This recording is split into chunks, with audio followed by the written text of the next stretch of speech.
السلام علیکم ورحمۃ اللہ۔ آغاز میں منتظمین کا شکریہ ادا کرتا ہوں اور ان کی خدمت میں ہدیہ تبریک پیش کرتا ہوں کہ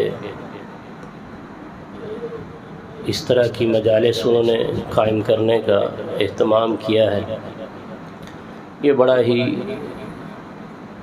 تعلیمی دور میں نفع بخش کام ہوتا ہے کہ مختلف موضوعات پر ایک ذرا لمبے سیشن کو رکھا جائے، اس سے اس موضوع کو مکمل تو نہیں کیا جا سکتا ہوتا، لیکن طالب علمی دور میں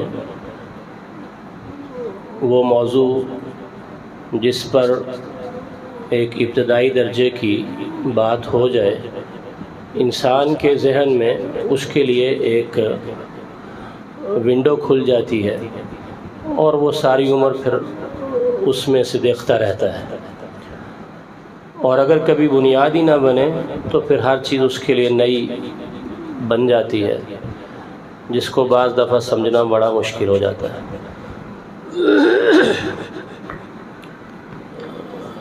یہ لیکچر کے دوران میں کچھ آپ کو ڈسٹربنس ہوگی، میرا گلا خاصا خراب ہے، تو اس حوالے سے معذرت، اللہ تعالیٰ آپ کو جزائے خیر دے۔ ٹاپک آپ تک پہنچ چکا ہے اور آپ نے پہلے بھی اشتہارات میں بھی دیکھا ہے کہ مغربی افکار کا ایک تعارف ہم حاصل کرنا چاہتے ہیں، اور ان افکار کے مقابلے میں ہماری کیا ذمہ داریاں بنتی ہیں، تو یہ موضوع ہے جس پہ ہمیں بات کرنی ہے۔ میں اپنے اس ٹاپک کو بنیادی طور پر 3 حصوں میں تقسیم کروں گا۔ سب سے پہلے حصے میں آپ کے سامنے مغربی جو فکر ہے، جو ان کے خیالات اور نظریات ہیں، ان کی تاریخ تھوڑی سی عرض کر دوں گا، اور دوسرے حصے میں جو مغربی نظریات ہیں ان میں سے چند ایک کا بنیادی سا اور بہت ابتدائی درجے کا تعارف وہ آپ کے سامنے رکھوں گا۔ ان میں سے بعض کا تعلق جو ہے وہ مغربی افکار کے اساس کے ساتھ ہوگا کہ وہ بنیاد کیا ہے اس کی، اور بعض کا تعلق ان کی معیشت کے ساتھ ہوگا، بعض کا تعلق ان کی سیاست کے ساتھ ہوگا، اور بعض کا تعلق ان کی معاشرت کے ساتھ ہوگا۔ تو معاشی، کچھ سیاسی اور کچھ معاشرتی بحثیں ہم ان کا ابتدائی سا تعارف آپ کے سامنے رکھیں گے، اور آخر میں جو افکار ہم مغرب کے پڑھیں گے ان کے بارے میں دین اسلام کیا کہتا ہے، اس پر ہم ایک نقطہ نظر اس کو دیکھنے کی کوشش کریں گے، اور اس کے ساتھ ہی پھر ہماری کیا ذمہ داریاں بنتی ہیں اس حوالے سے اس کے اوپر مختصر بات ہو۔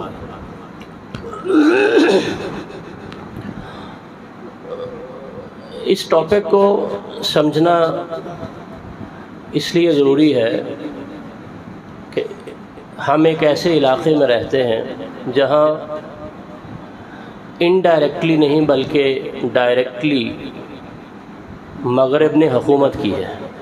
ہمارے یہاں پر انگریز کی حکومت ایک لمبے وقت تک رہی ہے۔ وہ حکومت اگرچہ ختم ہو گئی، لیکن اس کے اثرات ابھی تک اس درجہ تک موجود ہیں کہ ہم مدارس میں بھی خواہ مجبوری ہی ہے ان کی زبان پڑھانے پہ آتے ہیں، اور اس چیز کو لے کے چلنا ہمیں پڑتا ہے۔ ہم نے کچھ بھی کرنا ہو تو گریجویشن تک ان کی زبان پڑھنی پڑتی ہے، اور زبان کبھی اکیلی زبان نہیں ہوتی، زبان اپنے ساتھ پورا ایک کلچر لے کے آتی ہے، رہن سہن اور عادات و اطوار ساری کی ساری کسی بھی معاشرے کی منتقل کرتی ہے۔ تو یہ عالم اس بات کا متقاضی ہے کہ ہم سمجھیں کہ یہ مغربی لوگ ہوتے کیا ہیں، یہ کیا سوچتے ہیں، کس طرح سوچتے ہیں؟ ہم صرف یہی کہہ دیتے ہیں کہ انگریزوں کا یہ معاملہ ہے، لیکن اس کی تہیں اور بنیادیں بعض دفعہ سمجھ نہیں آتی۔ تو میں کوشش کروں گا جس قدر انگریزی کو اوائڈ کر کے آپ سے بات کر سکوں، اگرچہ ان کی ساری تہذیب ہے ہی انگریزی میں، تو بار بار کوئی بھی ریفرنس آئے گا تو انگریزی کا ہی ہوگا، ان کی بات جو سمجھنی ہے، لیکن کوشش میں کروں گا کہ اس کو اردو کے اندر ہی زیادہ تر آپ کے سامنے پیش کروں۔ سب سے پہلی بات جو مغربی تاریخ ہے، یہ نہیں سمجھنا چاہیے کہ یہ کوئی اب کی بات ہے جب انگریز یہاں کو بر صغیر میں آیا تھا، یا اس سے کچھ وقت پہلے ہم دیکھتے ہیں کہ انگریزی زبان آپ جو پڑھتے ہیں اس کا آغاز 14ویں صدی میں ہوا ہے، عیسوی کے لحاظ سے ہم بات کر رہے ہیں۔ اب کیا چل رہا ہے؟ 2023 چل رہا ہے۔ بیچ بیچ میں سے میں نے آپ سے باتیں بھی کرنی انشاءاللہ، آپ تیار ہیں؟ کوئی سوال بھی کر لوں تو اجازت ہے؟ تو 2023 چل رہا ہے، تو 1400 کچھ میں انگریزی زبان جو ہے اس کا تھوڑا تھوڑا آغاز ہوا تھا۔ انگریزی زبان یہ بالکل اردو کی طرح ہے، خود سے کوئی زبان نہیں ہے۔ جیسے اردو آپ کو پتہ ہے خود سے کوئی زبان نہیں ہے، اردو میں کتنے سارے الفاظ عربی کے ہیں، اس طرح اردو میں کتنے سارے الفاظ وہ سنسکرت زبان کے موجود ہیں، ہندی زبان کے کئی ایک الفاظ ہم استعمال کرتے ہیں، اور فارسی کے کتنے سارے الفاظ اردو میں ہم استعمال کر رہے ہوتے ہیں۔ تو یہ کئی ایک زبانوں کا ایک امتزاج ہے، تو یہ ایک زبان الگ سے بن گئی جسے اردو زبان کہتے ہیں۔ بالکل ایسے ہی انگریزی زبان خود سے کوئی زبان نہیں تھی۔ 14ویں صدی سے پہلے لاطینی زبان جسے لیٹن لینگویج کہتے ہیں وہ دنیا میں تھی، یا فرینچ لینگویج تھی، فرانسیسی زبان جو ان کے علاقوں میں بولی جاتی ہے۔ اور انگریزی زبان کو یہ جیسے کوئی ان پڑھ سے لوگ بولتے ہیں نا، تو ایسی کمزور زبان سمجھتے تھے، پڑھے لکھے لوگ اس میں بات نہیں کرتے۔ پڑھے لکھے لوگ جیسے آج کل دینی طبقہ تو عربی میں بات کرے گا اور دنیاوی طبقہ تو انگریزی میں بات کرے گا، ایسے اس وقت لاطینی یا فرانسیسی زبانیں استعمال ہوتی تھیں۔ انہی زبانوں سے نکل کے انگریزی زبان بنی۔ آپ اگلی کلاسز میں جب جائیں تو آپ کبھی موقع ملے تو انگریزی زبان کو آپ اس کی تہ میں دیکھیں تو ہر اصطلاح اس کی بنیاد یا فرانسیسی کوئی لفظ ہے یا اس کی بنیاد کوئی لاطینی لفظ ہے۔ وہ الفاظ مل کے ایک نیا لفظ معاشرے میں عام ہو گیا اور وہ انگریزی زبان میں ڈھلتا چلا گیا۔ کسی بھی زبان میں کوئی شخص جو سب سے پہلا ہوتا ہے اس کو فادر کے نام سے یاد کیا جاتا ہے، چونکہ وہاں سے کام شروع ہوتا ہے، باپ کے نام سے۔ تو فادر آف انگلش پوئٹری یعنی انگریزی شاعری کا جو باپ ہے اس کا نام چوسر تھا، جیسے ہمارے ہاں اردو کا بابا حالی یا فلاں یا جو بھی ہے۔ تو وہاں پر انگریزی میں جو ان کا بڑا تھا اور انگریزی شاعری میں اس کا نام چوسر تھا، اور وہ 14ویں صدی کا۔ گویا یہ پہلا شخص تھا جس نے انگریزی زبان میں شاعری کو شروع کی، اور اس کی شاعری اتنی مشکل ہے انگریزی میں، تو آج کی انگریزی سمجھنے والا بھی مصیبت میں پڑ جاتا ہے کہ یہ کیا لکھا ہوا ہے، چونکہ اس میں اس سے پہلی پرانی زبانوں کے الفاظ ہیں۔ تو میں آپ کو بتانا جو چاہ رہا ہوں وہ یہ ہے کہ یہ 14ویں صدی تک تو آپ انگریزی زبان کے اعتبار سے پہنچ گئے، لیکن مغربی تہذیب کو آپ نے یہ نہیں سمجھنا کہ یہ 14ویں صدی سے ہے، یہ بہت پرانی ہے۔ روم کا نام آپ نے سنا ہوا ہے، سورۃ الروم ہے قرآن میں، غلبت الروم جہاں ذکر آتا ہے تو وہاں ایک رومن امپائر کا ذکر ہے۔ رومی سلطنت جس کا بادشاہ قیصر تھا، اس کے مقابلے میں ایک کسریٰ کی حکومت ہوتی تھی، رومی سلطنت کے مقابلے۔ اس دور میں جب نبی علیہ السلام مکہ میں تھے، دنیا میں دو بڑی حکومتیں تھیں، ایک کسریٰ کی حکومت تھی اور ایک قیصر کی حکومت تھی۔ تو جو قیصر تھا وہ عیسائی تھا، اور اس کی حکومت رومن ایمپائر کہلاتی تھی، رومی سلطنت۔ اس کا مطلب یہ ہے کہ یہ رسول اللہ صلی اللہ علیہ وسلم کے دور میں تھی۔ رومی جو لوگ ہیں انہوں نے اپنی ساری بنیادیں یونان سے لی تھی، اور آپ یہ سادہ لفظوں میں سمجھ لیجئے کہ جو یونانی لوگ تھے وہ حضرت عیسیٰ علیہ السلام سے بھی پہلے کے تھے۔ اب کون سا سن چل رہا ہے بھائی؟ جی 2023 چل رہا ہے۔ تو اس کا مطلب ہے حضرت عیسیٰ علیہ السلام کو جیسے کہ کہا جاتا ہے یہ عیسوی سن ہے، حضرت عیسیٰ علیہ السلام کی پیدائش سے شروع ہوا۔ تو گویا دنیا میں حضرت عیسیٰ علیہ السلام کو آئے ہوئے 2023 سال ہو گئے بقول ان کے۔ اس سے بھی قبل، اس کو ہم اردو زبان میں آپ کہیں دیکھیں تو 2023 اتنے سال ہو گئے، اور اس سے جو پہلے والے سال ہیں ان کو کس طرح لکھا ہوتا ہے؟ قاف میم کے ساتھ۔ اس کو تو عین کے ساتھ لکھتے ہیں نا، عیسوی۔ اور جو اس سے پہلے سال ہوتے ہیں ان کو کیسے لکھا ہوتا ہے؟ قاف میم۔ کیا مطلب؟ قبل مسیح، یعنی حضرت عیسیٰ علیہ السلام یا مسیح ان سے قبل کی تاریخ، کیونکہ اس سے قبل کوئی کیلنڈر نہیں تھا اور تقویم نہیں تھی، تو اس کی جو کاؤنٹنگ ہوتی ہے، اس کی گنتی ہوتی ہے، وہ کیسے ہوتی ہے؟ 1 سال قبل مسیح۔ 2 سال قبل مسیح کا مطلب کیا ہوگا؟ حضرت عیسیٰ کی پیدائش سے اور پیچھے چلے گئے 2 سال، یعنی آپ جتنا پیچھے جائیں گے سن بڑا ہوتا جائے گا۔ تو وہ چونکہ قبل مسیح ہے، آپ الٹی گنتی گن رہے ہیں نا۔ 1 سال قبل مسیح، 2 سال قبل مسیح، 3 سال، 100 سال قبل مسیح۔ تو حضرت مسیح ان سے بہت پہلے دنیا میں ایک حکومت جو تاریخ میں ملتی ہے، جس کے بارے میں تاریخ کچھ بولتی ہے، اس سے پہلے تو تاریخ بھی کچھ نہیں بولتی، ہمیں کچھ نہیں پتا کیا تھا اور کیا نہیں تھا، سوائے جو ہمیں قرآن مجید بتاتا ہے تاریخ دیے بغیر کہ حضرت ابراہیم تھے، حضرت نوح علیہ السلام تھے اور باقی انبیاء اس دور کے تھے۔ لیکن جو معروف تاریخ نویسی ہے اس کے اندر حضرت عیسیٰ علیہ السلام سے پہلے جو قبل مسیح تھا وہاں ایک بہت بڑی ایمپائر پائی جاتی تھی، حکومت، اسے یونان کی حکومت کہتے تھے۔ آپ نے نام سنا ہوگا 2 فلسفیوں کا، اکثر سنا ہوگا، ایک افلاطون ہے اور ایک اس کے ساتھ کون ہے؟ ارسطو ہے۔ یہ جو ارسطو اور افلاطون تھے، ان کی فلسفہ اور ان کے تھاٹس بڑی معروف ہیں دنیا میں۔ یہ دونوں اس دور کے لوگ تھے، یونانی فلسفی تھے، گریک فلسفر جن کو کہتے ہیں، اور ان کا جو شہر تھا یا ملک اس کو گریس کہتے تھے، یونان جس کے لیے ہم لفظ استعمال کرتے ہیں۔ اچھا، اب جتنی ہم نے باتیں کی ان کو دوبارہ ذرا ایک دفعہ ذہن میں سمائز کر لیں، خلاصتاً ذہن میں اپنے بٹھائیں۔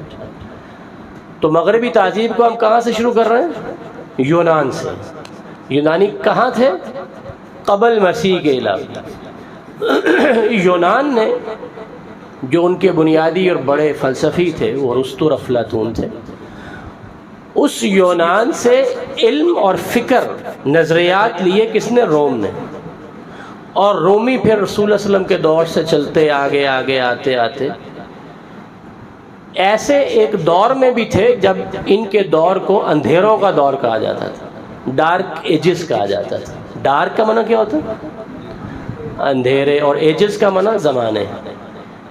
روم کے بعد ان کے اوپر اتنا زوال تھا کہ یہ اندھیروں کے دور میں رہتے تھے۔ ان کو یہاں تک نہیں پتا ہوتا تھا کہ گھروں میں باعزت طریقے سے واش رومز کیسے بناتے ہیں، ان کو طہارت کے اصولوں کا نہیں پتا ہوتا، اور ان کے بادشاہ جو تھے وہ کئی سالوں تک نہانے کا بھی ان کو علم نہیں ہوتا تھا، اتنے گندے رہنے والے تھے، ڈارک ایجز میں تھے۔ یہ جو ویسٹ ہے، مغرب ہے، یہ جو اٹھ کے کچھ سامنے آیا نا، یہ 14ویں صدی میں آیا۔ پھر اس کے بعد اور ذرا آگے بڑھا تو ایک انڈسٹریل ریولوشن آیا، اس کو کہتے ہیں صنعتی انقلاب، وہ 18ویں صدی میں آیا۔ اس کا آغاز پہیے سے ہوا تھا، پہیہ بنا تو تیزی آئی، پھر مشینیں آئیں تو اور تیزی آئی، مسلمانوں کے اندر ذرا یہ کم پڑتا گیا، ادھر بڑھتا گیا، تو ان کو پھر کچھ ہوش آنے لگے، اور پھر 19ویں صدی آئی اور پھر 20ویں صدی آئی، ان کا غلبہ پھر آگے سے آگے بڑھتا چلا گیا، یہاں تک کہ برٹش امپائر جو ہے انگریزوں کی حکومت وہ بر صغیر پہ بھی آ گئی، اور اتنی پھیل گئی کہ ان کے بارے میں یہ کہا جانے لگا کہ سورج مغربی ریاست کے اندر کبھی غروب نہیں ہوتا، اتنی بڑی ہو گئی تھی۔ جیسے کہ کسی دور میں ہارون الرشید کہا کرتے تھے، جب اپنے محل کے باہر نکل کے انہوں نے بادل کو دیکھا کہ یہ برسے گا تو بارش ہوگی، اور پھر بارش نہ ہوئی تو انہوں نے کہا کوئی بات نہیں، نہ برسو نہیں برسنا، جہاں بھی برسو گے وہاں کی فصل میرے پاس آ جائے گی۔ کیوں آئے گی؟ اگر مسلمانوں کا علاقہ ہوا تو زکوٰۃ بن کے آئے گی، اگر کافروں کا ہوگا تو وہ بھی ہمارے ماتحت تو جزیہ بن کے آئے گی۔ تو اتنی بڑی مسلم امپائر ہوتی تھی، تو پھر زوال آتا گیا آتا گیا آتا گیا آتا گیا۔ یہ لوگ مادی لحاظ سے، سائنسز کے لحاظ سے اوپر بڑھتے چلے گئے، اور ہم دین کو چھوڑنے کی وجہ سے اللہ تعالیٰ کی پکڑ اور زوال کے اندر نیچے سے نیچے گرتے چلے گئے، یہاں تک کہ مادی لحاظ سے یہ غالب آتے چلے گئے۔ پھر دوبارہ ذرا سنیے، اس مغربی فکر کا آغاز کہاں سے ہوگا؟ یونان سے، جو حضرت عیسیٰ علیہ السلام سے بھی پہلے۔ پھر اس کے بعد وہاں سے یہ شفٹ ہوئے کہاں؟ روم کے اندر۔ آپ دیکھتے ہیں نا انگریزوں کی کئی ایک بلڈنگیں بڑی بڑی بنی ہوتی ہیں، ان میں ستون بڑے ہوتے ہیں، نیچے سے کھڑے کرتے ہیں تو تیسری منزل کی چھت تک پہلا ستون ایسے لمبا جا رہا ہوتا ہے، بلڈنگ اس کے پیچھے بنی ہوتی ہے۔ یہ جو بڑے بڑے کالمز کی بلڈنگز کا سٹائل ہے نا، یہ سارے کا سارا رومن سٹائل، رومن آرکیٹیکٹ جو ہوتا تھا، رومی جو تعمیر کے طرز ہوتی تھی وہ یہاں پر منتقل ہوئی۔ ابھی بھی آپ یہاں شیشہ وطنی میں کہیں دیکھیں تو بڑی بڑی کوٹھی کے جو آگے گراج کے پاس 2 ستون یا 4 ستون جا رہے ہوتے ہیں، جو دوسری چھت کو جا کے سنبھالے ہوتے ہیں، تو آگے فرنٹ پہ 3 4 ستون مختلف ڈیزائننگ کے آپ کو ملتے ہیں۔ تو یہ رومن آرکیٹیکٹ تھا، وہاں سے منتقل ہوتا ہوتا ہے۔ یونانی لوگ جو تھے وہ زیادہ تر نا بحثیں کرتے تھے، علم کی بحثیں، فلسفے کی بحثیں کرتے تھے، اور وحی کے بغیر کرتے تھے۔ ان کے ہاں بھی خدا تھے، اور پھر آگے رومیوں کے ہاں بھی خدا تھے۔ یہ بھی ماضی قریب میں ایک برطانیہ کی شہزادی ایکسیڈنٹ کے اندر مر گئی تھی، اس کا نام ڈیانا تھا، لیڈی ڈیانا بڑی معروف ہوئی، شہزادہ چارلس تھا اس کی وہ بیوی تھی۔ یہ ڈیانا دراصل اس کی کوئی شہزادی کا نام تو انہوں نے رکھا، اصل میں ان کی دیوی کا نام تھا۔ اس طرح جوپیٹر ایک نام عام معروف ہے، یہ ان کے دیوتا کا نام ہوتا تھا، اور ان کا تعلق یونان اور روم کے ساتھ۔ تو جیسے ہم اپنے خدا کے نام پہ، میرا نام کیا ہے باقی باتیں آپ یاد رکھیں، اور کس نے بتائیں یاد ہی نہ ہو، عبد الماجد کس کا بندہ ہے یہ؟ تو ہم اپنی نسبت اللہ کی طرف کرتے ہیں، عبد الرحمن رحمان کا بندہ، عبداللہ اللہ کا بندہ۔ تو ان کے خدا دیوتا اور دیویاں تھیں، ان کی طرف وہ نسبت کرتے تھے۔ 12 خدا اور دیویاں یہ یونان کی تھی، اور 12 خدا اور دیویاں ہی روم کے ہوتے تھے۔ اور اس قدر گرا ہوا مذہب تھا کہ دیوی اور دیوتا ہی آپس میں الٹی سیدھی حرکتیں عشق جیسی کرنی شروع ہو جاتے تھے۔ ان کی کہانیاں بھی ان کے اندر باقاعدہ موجود ہیں، جو آج تک بیکن ہاؤس اور سٹی سکولز کے جو او لیولز اے لیولز کے سلیبس ہیں ان کے اندر پڑھائی جاتی ہے، جن کو پڑھ کے ان دیوی دیوتاؤں کی الٹی سیدھی کہانیوں کو ویسے ہی لوگ مذہب سے متنفر ہو جاتے ہیں۔ مذہب تو بہت اونچی چیز ہے۔ بہرحال ہم مغربی تہذیب پہ بات کر رہے ہیں، اسلام پہ نہیں کر رہے۔ آپ نے ساری بات کو ادھر ہی رکھنا ہے، اس کو مکس نہیں آپس میں کرنا۔ یونان، پھر کون آیا؟ روم آیا۔ اس کے بعد انگریزوں کا جو عام دور ہے، 14ویں صدی سے انگریزی زبان آگے عروج میں آتی چلی گئی۔ پھر وہ آگے آتے آتے آتے آتے یہ جو موجودہ حکومت، پھر ان کی حکومتیں ٹوٹ گئیں۔ یہ پھر انگریز کی حکومت اب صرف برطانیہ UK تک ہے، اور پھر اس کے ساتھ فرانس ہے، اسکینڈینیوینس ہیں، یورپین کنٹریز ہیں، ممالک ہیں۔ پھر ان کی فکر جو امریکہ میں بھی چلے گی، ان کی فکر رشیا میں بھی چلے گی۔ اب جہاں جہاں ان کی فکر ہے وہ مغربی، اگرچہ وہ مغرب میں نہیں بھی ہو، تو فکر جہاں موجود ہے وہ ایک ویسٹرن تھاٹ ہے، ویسٹرن تھاٹس، مغربی افکار۔ ایک تاریخی تھوڑا سا ایک آئیڈیا آپ بس ذہن میں بٹھا لیں۔ ظاہر ہے جس کے جب آپ زیادہ اس کا مطالعہ کریں گے تو اس کی پھر اور گہرائیاں آپ کے سامنے آتی ہوں گی. یہ پہلی سٹیج کے اوپر صرف ایک دروازہ کھولنا ہوتا ہے کہ سوچ بن جاتی، تو اس کے اوپر ساری عمر انسان آگے سٹڈی کرتا رہتا ہے. یہاں تک بات کلیئر ہوگی بیٹا؟ ہمارا اب دوسرا حصہ شروع ہونے لگا، اس کی طرف توجہ کریں. بیٹا سادہ پانی ذرا ٹھنڈا نہ ہو. اب ہم بات کرنے لگے ہیں مغربی نظریات کیا ہے، مغربی افکار کیا ہے. یہ 7-8 میں بنیادی سے آپ کے سامنے بیان کروں گا، لیکن سب سے پہلی ان کی فکر وہ ان کی اساسی اور بنیادی فکر ہے جس کے اوپر باقی ساری مغربی افکار قائم ہیں. جیسے یہ آپ کی بلڈنگ کس پہ قائم ہے؟ نیچے کیا ہے؟ بنیادیں ہیں. تو اوپر جتنی بلڈنگ جائے گی آپ اس کو سیدھی لے کے جائیں تو اصل جتنی بنیاد گہری ہوگی اتنی اوپر اٹھے گی، جتنی مضبوط. تو بنیاد کا سمجھنا بڑی ضروری ہوتا ہے. اس بنیاد کو آپ یوں سمجھیں گے کہ فکر میں بنیاد کیا ہوتی. فکر سمجھ رہے؟ فکر کسے کہتے ہیں؟ نظریے کو، سوچ کو. افکار، تھیوریز، نظریات، اس کے اندر جو بنیاد ہوتی ہے وہ ایک ایسی چیز ہوتی ہے جو یہ فیصلہ کرتی ہے کہ سچ کیا ہے اور جھوٹ کیا ہے، غلط کیا ہے اور صحیح کیا ہے. جب تک آپ کسی معاشرے کو اس انداز سے نہیں سمجھتے تو آپ آگے نہیں بڑھ پاتے. ہماری جو باتیں یہ مدارس کی دنیا سے ذرا ہٹ کے ہیں، تو آپ کو توجہ بھی ادھر کرنی پڑے گی اور ذہن تھوڑا سا بیچ میں لانا پڑے گا. بیٹے نیند زیادہ تو نہیں آ رہی؟ جگہ بدل لیں، تھوڑی سی جگہ چینج کر لیں، بیٹھنے کا انداز تبدیل کر لیں. جزاک اللہ خیر، بارک اللہ فیک.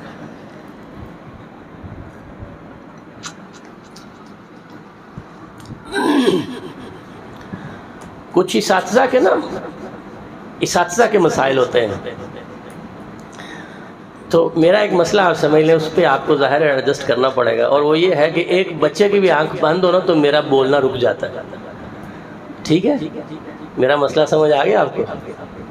تو اس کا حل ظاہر ہے آپ ہی مجھے دے سکتے ہیں، ورنہ میں خاموش ہو جاؤں گا.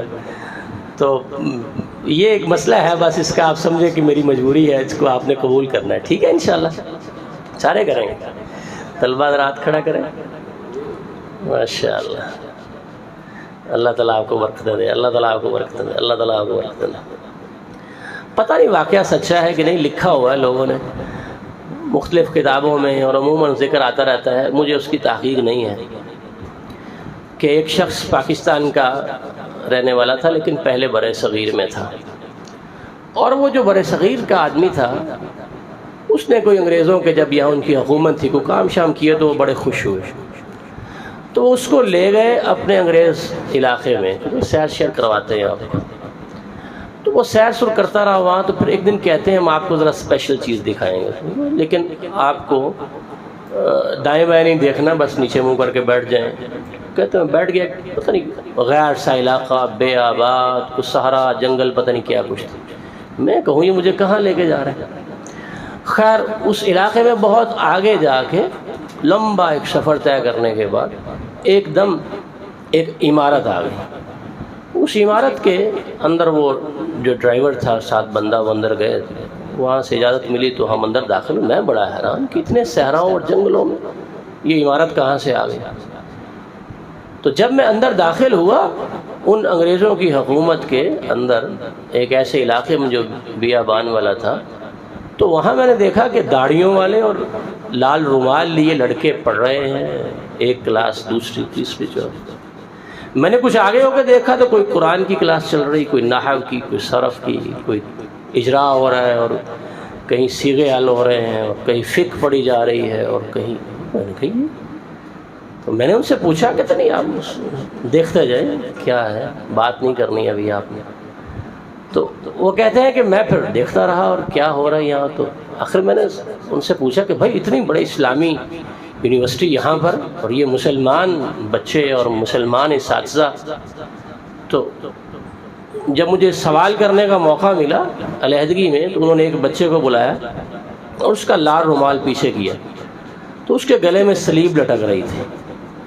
گویا وہ تمام بچے عیسائی تھے جو ہمارے دین کو سمجھ رہے تھے، صرف اس لیے کہ وہ عیسائیت پوری سیکھ چکے تھے اور اس کے بعد ان کو اسلام پڑھایا جا رہا تھا کہ اسلامی ممالک میں اسلامی تعلیمات کے اندر کہاں کہاں غلطیاں ڈھونڈ کے، غلطیاں تو نہیں ہوتی، نام نہاد غلطیاں ڈھونڈ کے مسلمانوں کو ڈی ٹریک کیا جائے، ان کو وہ سارا کچھ پڑھایا جا رہا تھا۔ میں یہاں بیٹھے اس کا الٹ دیکھ رہا ہوں کہ آپ ماشاءاللہ مدارس کے طلبہ ہیں، علم میں آگے بڑھے، لیکن یہ مغربی فکر میں بھی بہت آگے نہ بڑھے۔ یہ میرا آپ سے مشورہ ہے، ابھی دینی فکر میں آگے بڑھے، اس لیے کہ باقی افکار کو شروع سے ہی پڑھ لینا خطرناک ہوتا ہے۔ پہلے کس کو پڑھتے ہیں؟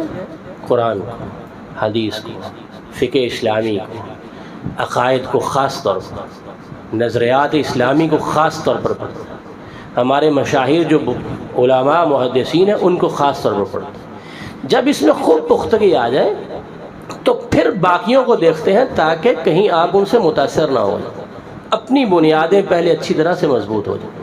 لیکن یہ پڑھنا ضرور چاہیے، یہ نہ ہو کہ آپ صرف نحو کی چند بحثیں پڑھ کے پھر اللہ تعالیٰ آپ کو موقع دے تو آپ زندگی بھر یہی پڑھاتے رہو، آپ کو پتہ ہی نہ دنیا میں کیا ہو رہا ہے۔ اپنے ذہن کو کھولیں، عالمی سطح پہ سوچنے کی صلاحیت اپنے اندر ڈیولپ کرنی چاہیے۔ تو یہ آگے سے آگے بڑھے، آگے سے آگے بڑھے۔ جن لوگوں نے عالمی سطح کے کام کیے ہیں وہ انتہائی مہارتوں والے لوگ تھے۔ مثلا ڈاکٹر ذاکر نائک آپ دیکھیے، ان کے استاد گرامی ڈاکٹر احمد دیدات تھے، اتنے بڑے آدمی تھے، اتنے بڑے آدمی تھے کہ کئی سالوں پہلے، مہینوں پہلے ان سے چند منٹ کا لوگوں کو وقت لینا پڑتا تھا، اس قدر کئی زبانوں کو ایک ہی وقت میں جاننے والے۔ تو ایسے لوگ جو ہیں ہمارے پاکستان میں، ڈاکٹر اسد گزرے ہیں، بہت اونچے درجے کی اس حوالے سے وہ شخصیت تھی، کئی زبانوں کے اوپر ان کا عبور تھا، اور قائد اعظم نے ان کو تعلیمی نظام کو سیٹ کرنے کے لیے پاکستان بننے کے بعد ایک سربراہ کے طور پر متعین کیا اور ان کو باہر سے بلایا تھا۔ یہ ڈاکٹر اسد اصل میں یہودی تھے اور مسلمان ہو گئے تھے، عرب سے ہوتے ہوئے پھر یہاں پہ آئے۔ تو ان کی بڑی اہم کتاب ہے روڈ ٹو مکہ، شاہراہ مکہ کے نام، مکہ کے راستہ، اس کا ترجمہ بھی اردو میں ہوا ہے۔ تو میں آپ سے کہنا یہ چاہ رہا تھا کہ یہ آپ آگے بڑھیے، اپنے آپ کو محدود نہ رکھیں، لیکن پہلے بنیاد مضبوط کرنی، اس کے بعد آگے جانا ہے۔ تو بکھرنا نہیں ہے۔ جب اساتذہ کرام آپ کو پورا دین کا علم دے لیں اور آپ اچھی طرح سے مضبوط ہو جائیں اپنے عقائد و نظریات میں، اس کے بعد پھر آپ آگے سے آگے بڑھتے جائیے، اور مطالعے کا ذوق زندگی کے آخری دن تک کبھی ختم نہ ہونے دیجیے۔ اللہ تعالیٰ اس کی توفیق عطا فرمائے اور آپ کے لیے عالمی سطح پہ کام کرنے کے راستے اللہ تعالیٰ کھول دے۔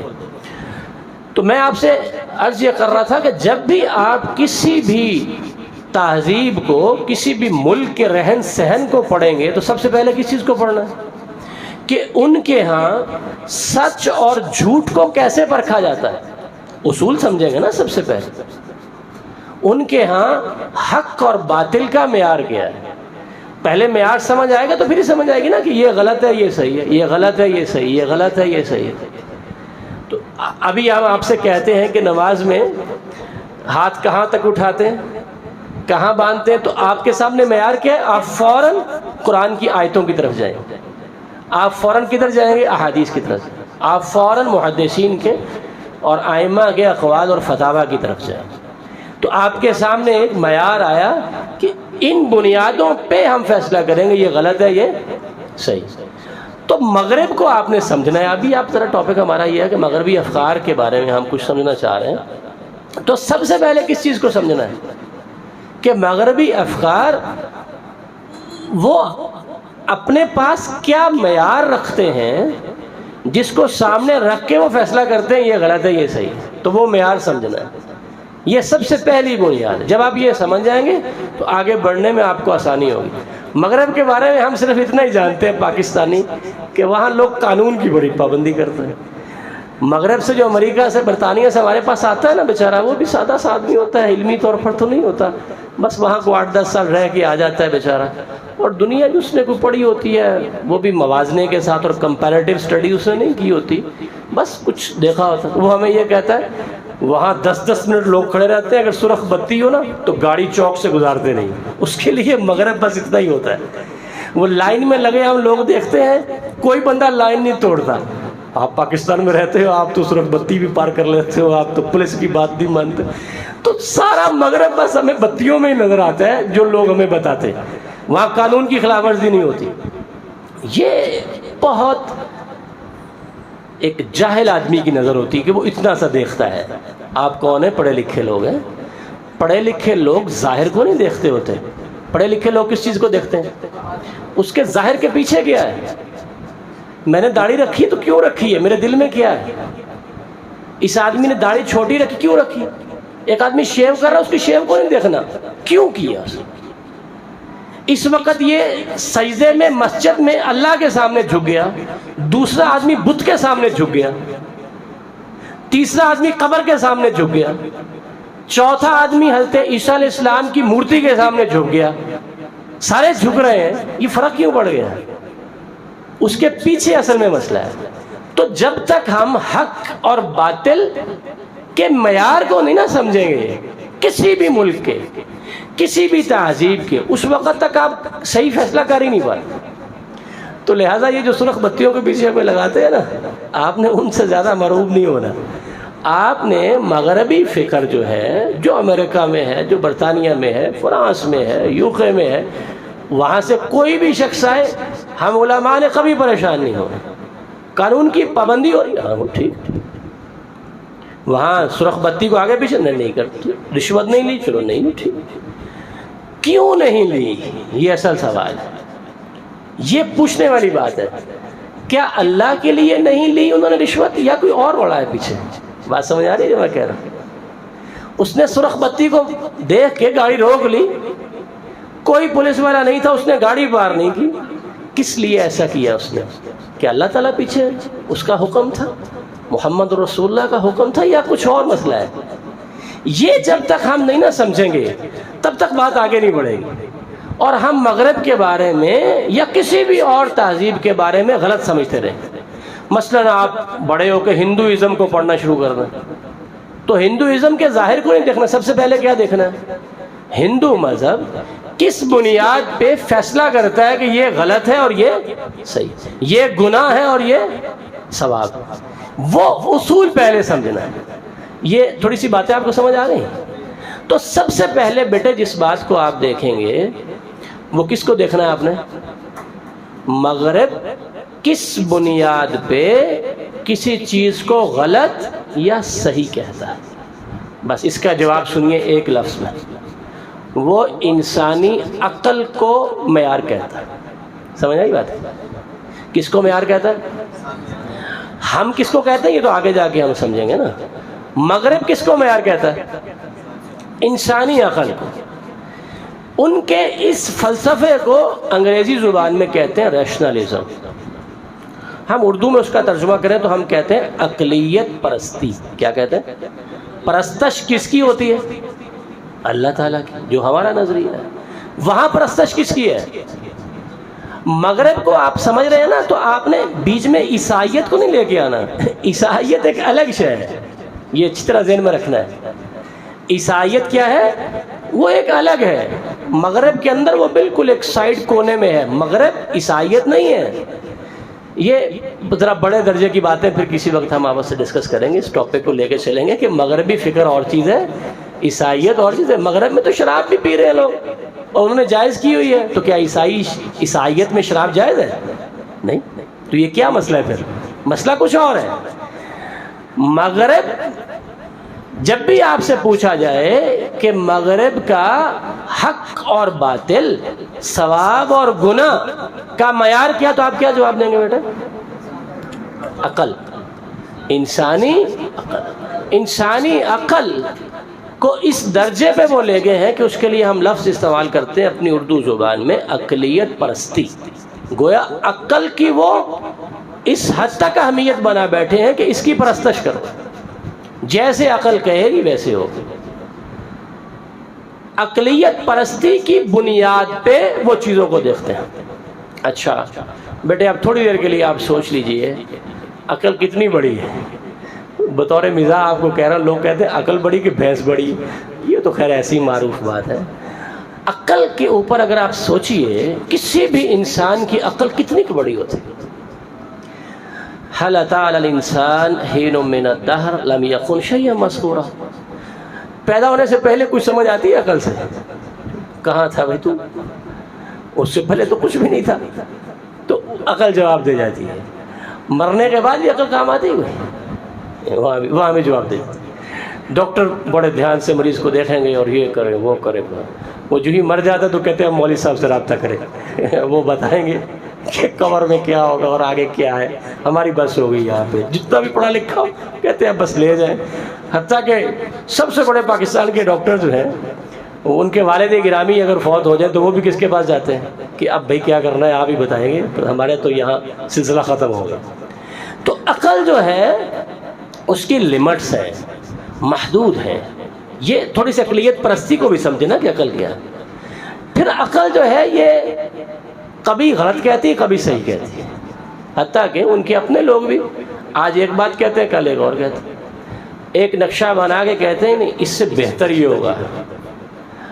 آپ نے کبھی ایک لفظ سنا ہے بیٹا اخباروں میں لکھا ہوتا ہے؟ آپ سارے دیکھ رہے ہیں مجھے؟ ماشاءاللہ. اخباروں میں اکثر لکھا ہوتا ہے نئی تحقیق سے ثابت ہوا ہے، لکھا ہوتا ہے نا. آپ نے دیکھا پڑھا کبھی؟ اس کے کونے میں کچھ سائنسی بات لکھی ہو، نئی تحقیق سے ثابت ہوا ہے. کبھی آپ نے قرآن کے بارے میں یہ پڑھا ہے کہ نئے قرآن سے ثابت ہوا ہے؟ اس کا مطلب ہے ہماری چیز ایک ہی ہے جو ہے، ان کی نا ہر روز ایک نئی تحقیق ہوتی.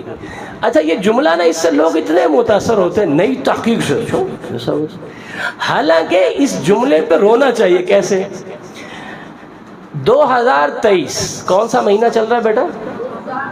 یہ تو سال ہے بھائی، سو گئے لگتا. مہینہ کون سا چل رہا ہے؟ ستمبر کا مہینہ. اور ڈیٹ کیا ہے؟ 3 تاریخ. 3 تاریخ ستمبر کا مہینہ 2023 کے اخبار میں لکھا نئی تحقیق نے یہ ثابت کیا. یہ کیا مطلب ہوا کہ 2 ستمبر 2023 کل جو ڈیٹ گزری اس کی تحقیق کو آج کی تحقیق نے کہا کہ وہ تو فضول بات تھی. یہ تو اپنے آپ کا رونا روتے ہیں. یہ کیا رونا روتے ہیں؟ ہم تو اس کے بالکل الٹ ہیں. ہم تو کہتے ہیں کہ جو آدم نے کہا تھا ہم تو اس کی بھی تصدیق کرتے ہیں. مصدقا لما بین یدی من التوراۃ والانجیل. ہم تو بہت پیچھے جاتے ہیں. ہم نے تو کبھی اپنی کسی بات کو جو ہماری لائن ہے وہی کہ اس کو تو کبھی بھی غلط نہیں کہا. یہ دیکھیے ہر روز کیا کرتے ہیں اپنی پچھلی بات کو خود ہی کاٹ پھینکتے ہیں. یہ صرف جو مادی طور پر یہ سائنٹیفکلی اوپر چلے گئے نا تو ہم ایسے دب گئے پتہ نہیں کیا ہے. یہ اپنی ہر نئی تحقیق سے اپنی چند گھنٹے پہلے والی تحقیق کا ماتم کر رہے ہوتے ہیں. اوہو یہ کیا ہو گیا؟ تو نئی بات سمجھ آ گئی. اس کا مطلب کیا ہوا؟ جو پہلے سارا کچھ کرتے رہے وہ ہو گیا تھا. آپ نے میٹرک کب کیا بیٹا؟ جنہوں نے آپ میں سے میٹرک کیا ہوا ہے 2020 میں کیا کسی نے؟ 21 میں. میں نے میٹرک کیا 1993 میں. جب میں میٹرک کرتا تھا نا تب سائنس کی بک کے اندر پتہ کیا لکھا ہوا تھا؟ ایک فقرہ ہوتا تھا دا سن کسے کہتے ہیں؟ سورج. ریوالوز گھومتا ہے اراؤنڈ دا ارتھ. سورج کس کے گرد گھومتا ہے؟ زمین کے گرد. یہ لکھا ہوتا تھا. رٹے مارے ہوئے تھے تو وہ گھومتا تھا اس کے گرد. یہ پہلے ہم پڑھتے تھے. اچھا تب انسان نیچے بیٹھ کے دیکھتا ہے. چھت پہ آپ چلے جائیں تو آپ دیکھیں گے سورج نکل رہا ہے اور ہم کھڑے ہیں تو وہ اوپر آ رہا ہے نا آہستہ آہستہ ایسے آگے آیا اور آگے چلا گیا. یوں چلتا گیا چلتا گیا چلتا گیا. سن ریوالوز راؤنڈ دا. ہم کھڑے ہیں بھائی، زمین کھڑی ہے اوپر سے گھوم رہا ہے. اچھا پھر کیا ہوا؟ اس سے ویسے کچھ پہلے ہی ہو گیا تھا. وہ فکرے ہمارے دور میں بھی چلتے رہے ہوں گے، شاید پہلے ہی تھیوری نہیں آ گئی ہوگی. تو ہوا کیا کہ انہوں نے کچھ شٹلز بنائی جو اسپیس شٹلز ہیں خلا میں جانے کے لیے. تو زمین سے کئی ہزار فٹ اوپر چلے گئے.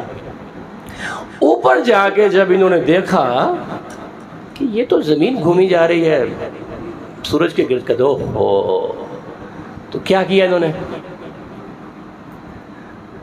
اللہ کے رسول نے بھی ہمیں خبر دی ہے سورج جب ڈوبتا ہے تو عرش کے نیچے سجدہ کرتا ہے اور پھر اجازت مانگتا ہے کل نکلوں کہ نہ نکلوں. اللہ کے رسول نے کہاں سے جا کے یہ علم سیکھا؟ 7ویں آسمان سے سدرۃ یہ تو ابھی یہاں چند ہزار فٹ اوپر گیا نا، تو انہوں دیکھو یہ کیا ہو رہا ہے. گھبرانا نہیں ہوتا. ان لوگوں کی باتیں سن کے آپ نے یہ سب سے پہلے سوچنا ہے کہ یہ کس بنیاد پہ فیصلے کرتے ہیں. یہ فیصلے کس بنیاد پہ کرتے ہیں؟ عقل کی بنیاد. مغرب کے لوگ فیصلہ کس بنیاد پہ کرتے ہیں؟ عقل کی بنیاد. عقل کی پہلی بات یہ ہم نے سمجھی وہ محدود ہے. پہلے بھی کوئی نہیں پتا، جب پیدا ہوئے بعد میں بھی کوئی نہیں پتا. یہ تو ہم نے صرف ایک مثال دی. عقل کی دوسری بات ابھی صحیح ابھی غلط، پھر خود کو ہی کہتی ہو یہ کیا ہو گیا. تو جو غلط اور صحیح کے چکر میں گھومتی رہے تو وہ فیصلے کیا کروائے گی؟ اس کے فیصلے بھی کبھی کیا ہوں گے؟ غلط ہوں گے، کبھی صحیح ہوں گے. عقل جو ہے نا یہ خود سے کوئی چیز نہیں ہے، یہ تو عطا کردہ ہے. کس نے دی ہے؟ اللہ تعالیٰ. اللہ تعالیٰ کی عطا. تو یہ خود سے ایک اتنا مضبوط معیار نہیں ہے کہ یہ فیصلے کرنا شروع کر دیں. ایک بات تو آپ یہ سمجھیے کہ مغرب کا معیار عقل ہے، اور عقل کئی لحاظ سے کیا ہے؟ اپنے اندر بڑی بڑی خامیاں رکھتی ہے. اچھا تھوڑا سا اور آگے بڑھیے، ایک اور بات سنیے. بیٹے انسان مسلمان ہو نا تو توحید پہ ہو، سنت پہ ہو، شیاطین اس کے پاس نہ ہو، ذکر اذکار کرتا ہو، پھر بھی وہی کے تحت رہتے ہوئے بھی اس کی عقل کبھی کبھی الٹی سیدھی ہو جاتی ہے. قلب سلیم نہیں رہتا، انسان ٹیڑھ پن کی طرف چلا جاتا ہے. تو جن لوگوں کے پاس نہ توحید ہو نہ سنت ہو، وہ مغربی لوگ جو ہیں، نہ عقیدہ ہو نہ اخلاق ہو، تو ان کی حالت کیا ہوگی؟ ان کی عقل کی حالت سمجھ رہے ہیں آپ جو میں کہنا چاہ رہا ہوں آپ سے؟ ان کی عقل کیا کیا گل کھلاتی ہوگی. آپ غور کر رہے ہیں جو میں سمجھانا چاہ رہا ہوں آپ کو؟ اب ان کی عقل اکثر عقل نہیں رہتی. غور سے سنیں میں کیا کہنے لگا ہوں آگے. ان کی عقل اکثر عقل نہیں رہتی. کیا بن جاتی ہے؟ خواہش بن جاتی. جسے قرآن کہتا ہے ہوا. وہ کس کے پیچھے لگتے ہیں؟ خواہشات کے پیچھے. ان کے دل میں خواہش ابھرتی ہے اور اس کے پیچھے چل دوڑتے ہیں. وہ کو عقل اکل کی بات نہیں ہوتی. ان کے اپنے بھی کہہ رہے ہوتے ہیں کیا بے وقوفی کر رہے ہیں. ان کے اپنے بھی کہہ رہے ہوتے ہیں کہ یہ عقل والی بات کرو کوئی، یہ کیا حرکتیں کر رہے ہو تم.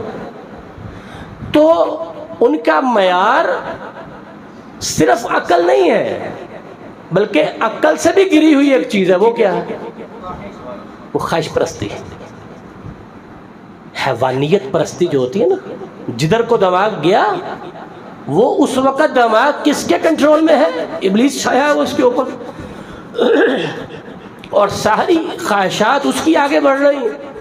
تو وہ اس کے پیچھے لگ کے ایک فیصلہ کر لیتا ہے. اس کی کچھ مثالیں آگے جا کے آئیں گی. جس تنزلی کے اندر اور بری طرح زوال کے اندر مغرب گرا ہوا ہے، وہ کسی بھی انسان کی عقل ویسی فیصلے نہیں کرتی جس کے اندر یہ گرا. وہ خالص خواہش پرستی ہے اور اس کے اندر چلتے چلتے حیوانیت ہے. اعوذ باللہ من الشیطان الرجیم. ثم رددناہ اسفل سافلین. اسفل سافلین. اللہ تعالیٰ محفوظ فرمائے. تو اس نقطے کو میں یہیں تک ہی روکتا ہوں کہ مغرب کا جو معیار ہے حق اور باطل کو ثابت کرنے کا، وہ کیا ہے بیٹا؟ عقل. عقل سے بھی آگے ہو کے کیا ہے؟ خواہش پرستی. عقل پرستی اور اس سے بھی گری ہوئی بات خواہش پرستی. اس معیار کے اوپر وہ لوگ فیصلے کرتے ہیں. اچھا کبھی تو ایک آدمی فیصلہ کرتا ہے اور کبھی وہ اکٹھے ہو جاتے ہیں. تو جیسے جمہوریت میں 100 بندہ اکٹھا مل کے فیصلہ کرتا ہے. ہوتی تو عقل ہی ہے نا. وہ ایک بندے کی ہے یا 100 کی ہے یا 500 کی ہے، وہ ہے تو عقل. اور وہ عقل پھر ٹرانسفر بھی ہوتی ہے. 14ویں صدی کے لوگوں نے یہ کہا، 15ویں والوں نے یہ کہا، 16ویں والوں نے یہ کہا. فلسفی ڈیولپ ہوتی چلی گئی. جتنا بھی فلسفہ ڈیولپ ہو جائے اور وہ ریفائن ہو کے کئی صدیوں میں اب 21ویں صدی میں پہنچے، پھر بھی کیا رہے گی؟ عقل ہی رہے گی نا. اس میں کوئی اللہ کی طرف سے وحی تو نہیں نہ آئی. عقل ہی فیصلے کر رہی ہے. وہ چاہے ایک شخص کی ہے، کئی افراد کی ہے، ہزاروں افراد کی ہے، اور ان ہزاروں افراد کا تعلق کئی صدیوں کے ساتھ ہے، پھر بھی وہ آخر کار کیا رہے گی؟ عقل ہی رہے گی. تو یہ پہلی بات آپ نے سمجھ لی، اس کو ذہن میں رکھیے. جیسے جیسے آپ اس کے اوپر میں نے شروع میں عرض کیا کہ پہلے خوب دین پڑھیے، پھر جب موقع ملے تو آگے ان چیزوں کو بھی دیکھیے، تو آپ کو اس کے اوپر مزید چیزیں آگے واضح ہوتی نظر آئیں گی. اچھا، مغربی افکار میں ایک فکر آپ نے پڑھ لی جو سب ان کے افکار کی بنیاد ہے، اور وہ ہے اقلیت پرستی. میں نے سنا ہے اور ماضی کے علماء کی باتوں میں بھی پڑھا ہے کہ وہ لکھا کرتے تھے، اور قرآن بھی کہتا ہے علامہ بالقلم. آپ کا لگتا ہے حافظہ بڑا مضبوط ہے جی، لکھے بغیر سب کو یاد رہ جائے گا. کوئی بچہ لکھ رہا ہے، باقی تو لکھے بغیر بیٹے علم نہیں آتا، بھول جاتا ہے. علم کو قید کرنا چاہیے کس کے ساتھ؟ لکھ کر. علم بھاگ جاتا ہے. اس کو قیدی کیسے بناتے ہیں؟ لکھ کر، کتاب کے ساتھ. کتاب میں لکھنا، کتابت کیا، اس کی اپنے اندر ایک عادت ڈیولپ کریں، اور جو استاد کوئی بتا رہا ہو اس کے نوٹس لیتے جائیں. تو میں نے 1999 میں دورہ تفسیر کیا تھا استاد محترم رحمہ اللہ شیخ عبداللہ امجد چھتوی سے، اللہ تعالیٰ ان کو جنت فردوس میں جگہ دے. تو اس دور میں مجھے اصول تفسیر پڑھائے تھے شیخ ابو نعمان بشیر حافظہ اللہ تعالیٰ نے. تو وہ نوٹس جو ہے نا وہ میرے پاس اب بھی ہیں، تو وہ نکال لو تو وہ پرانی باتیں یاد آ جاتی ہیں. تو نوٹس لیتے ہیں ہمیشہ. علم بھول جاتا ہے نا، ابھی آپ کو باتیں تازہ ہیں لیکن 2-4 دن بعد وہ گڑبڑ ہو جائیں گی. تو وہ نوٹس آپ کے پاس ہوں گے، آپ 10 سال بعد بھی مغربی فکر کو پڑھیں گے نا، تو یہ نوٹس آپ نکال کے دہرائیں گے تو آپ کے ذہن میں وہ پوری بات ریفریش ہو جائے گی، اور پھر اس کے اوپر آپ اگلی بنیاد رکھیں. ورنہ انسان پھر ایک چیز پہ ساری عمر گھومتا رہتا ہے، اس کی پہلی بیس نہیں بنتی، پھر اگلی منزل، پھر اگلی منزل، پھر اگلی منزل. تو منزلیں کیسے بنتی ہیں؟ لکھ کر. ایک تھاٹ بن گئی، پھر اس سے اگلی آئے گی، اس سے اگلی آئے گی. ممکن ہے کوئی اگلی تھاٹ آپ کے سامنے آئے تو آپ کہیں کہ جو ماجد صاحب نے کہا تھا وہ اتنی بات مضبوط نہیں تھی، یہ بات زیادہ مضبوط. ظاہر ہے علم کے اوپر علم والے ہیں، علم کے اوپر میری فہم غلط ہو سکتا ہے جو میں نے سمجھا. تو لکھے ہونے سے ہی کمپیریزن ہوگا. تو ہمیشہ لکھنے کی اپنے اندر عادت ڈیولپ کریں جس طرح آپ کے لیے ممکن ہو. ایک اور فکر سمجھیے مغرب کی، وہ ہے سیکولرزم. یہ اکثر لفظ آپ سنتے رہتے ہیں.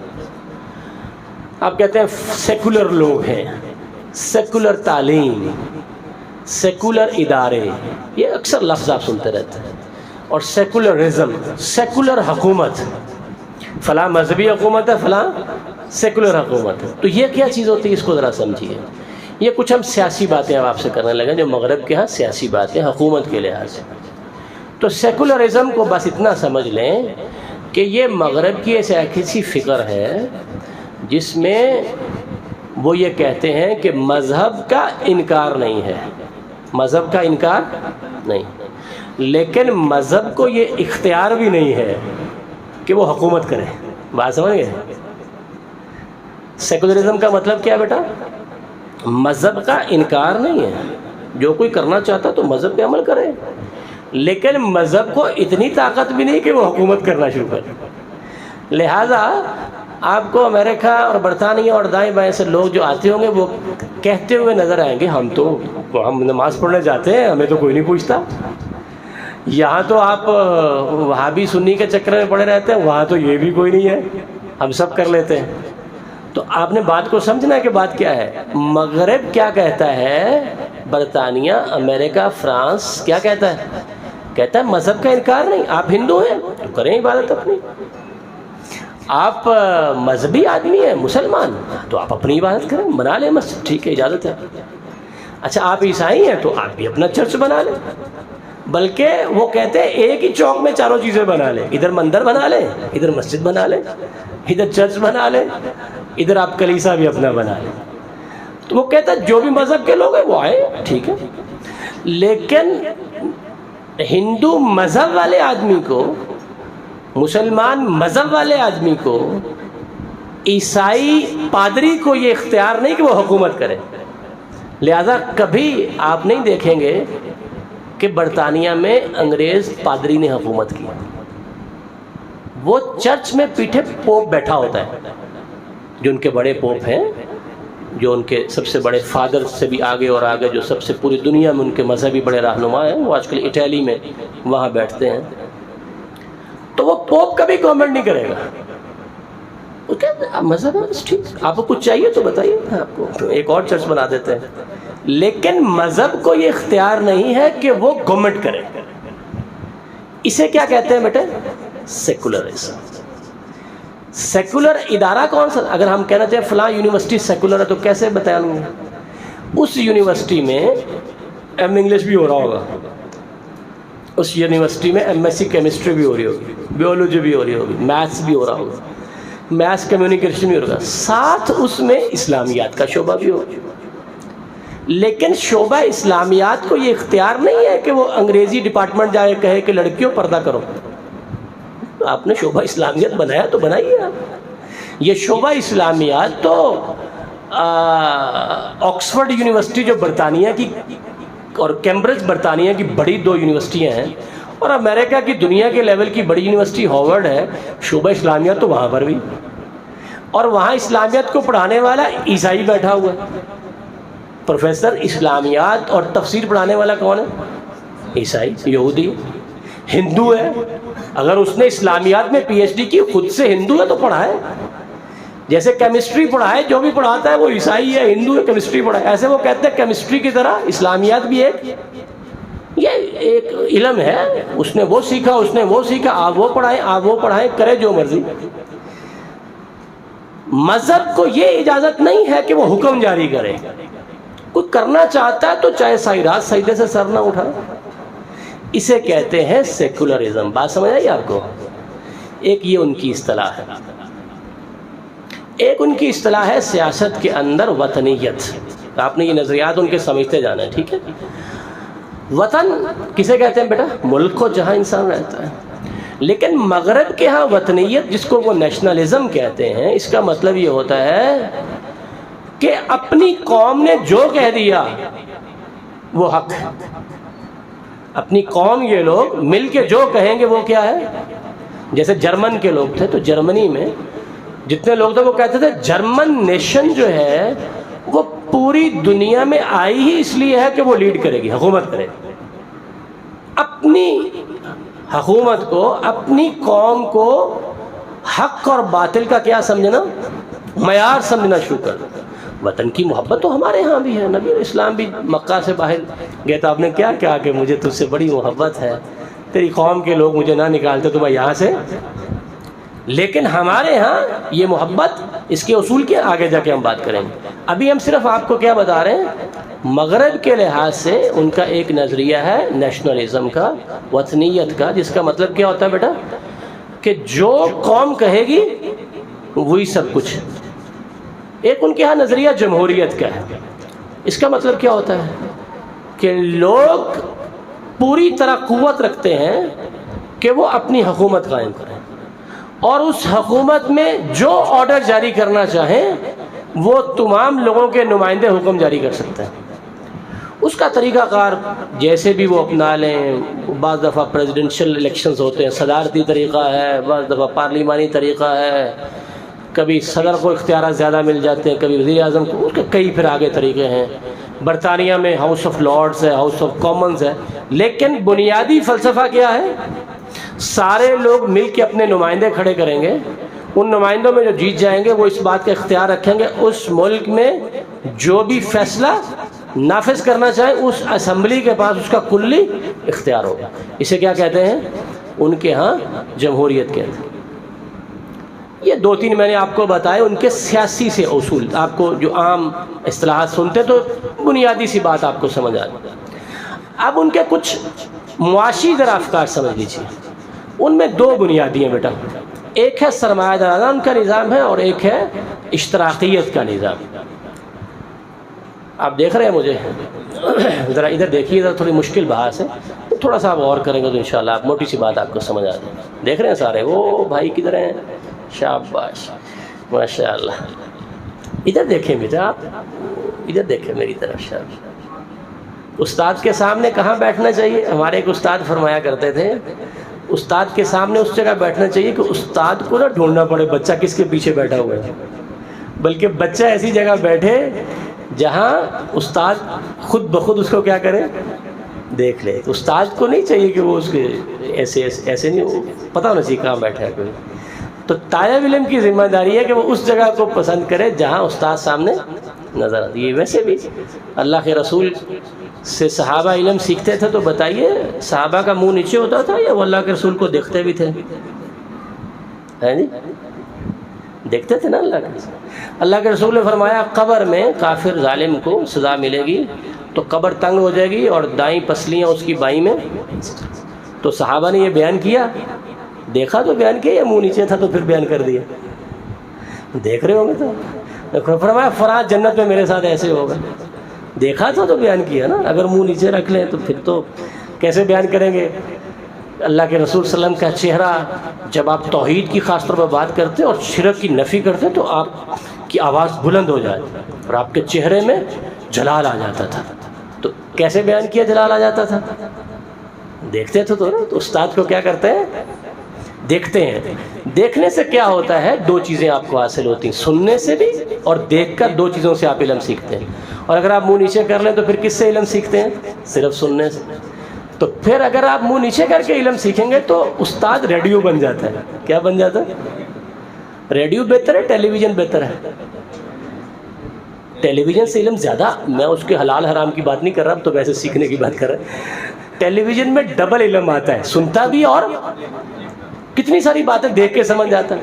نواز شریف سامنے آیا، بتانے کی ضرورت نہیں، نواز شریف سامنے آیا، بھائی آ گیا تو پتہ چل گیا پھر نواز شریف، تو جو بات ہو رہی وہ بھی سن رہا ہے۔ ریڈیو پہ بتانا پڑے گا کون ہے، تو ڈبل علم دگنا بڑھنا شروع ہو جائے۔ جتنی حصے زیادہ استعمال ہوتے ہیں، آپ یہ علم کی باتیں بھی ساتھ ساتھ سیکھتے جائیں۔ ویسے ہی ہم بات تو مغربی فکر کی کر رہے ہیں، وہ ہے بوریت والی باتیں، بیچ میں نے کہا چلے تھوڑی سی یہ بات بھی ہو۔ ابھی کیا ہم ڈسکس کرنے لگے تھے؟ ان کے کچھ جو مالی معاملات ہیں نا مغربی فکر کے، وہ کچھ تو وہاں پہلے ایک نظام تھا جس کا نام تھا کیپٹلزم، انگریزی میں، اردو میں سرمایہ دارانہ نظام۔ اس میں ان کا کہنا یہ تھا سرمایہ کسے کہتے ہیں؟ پیسوں کو سرمایہ کہتے ہیں۔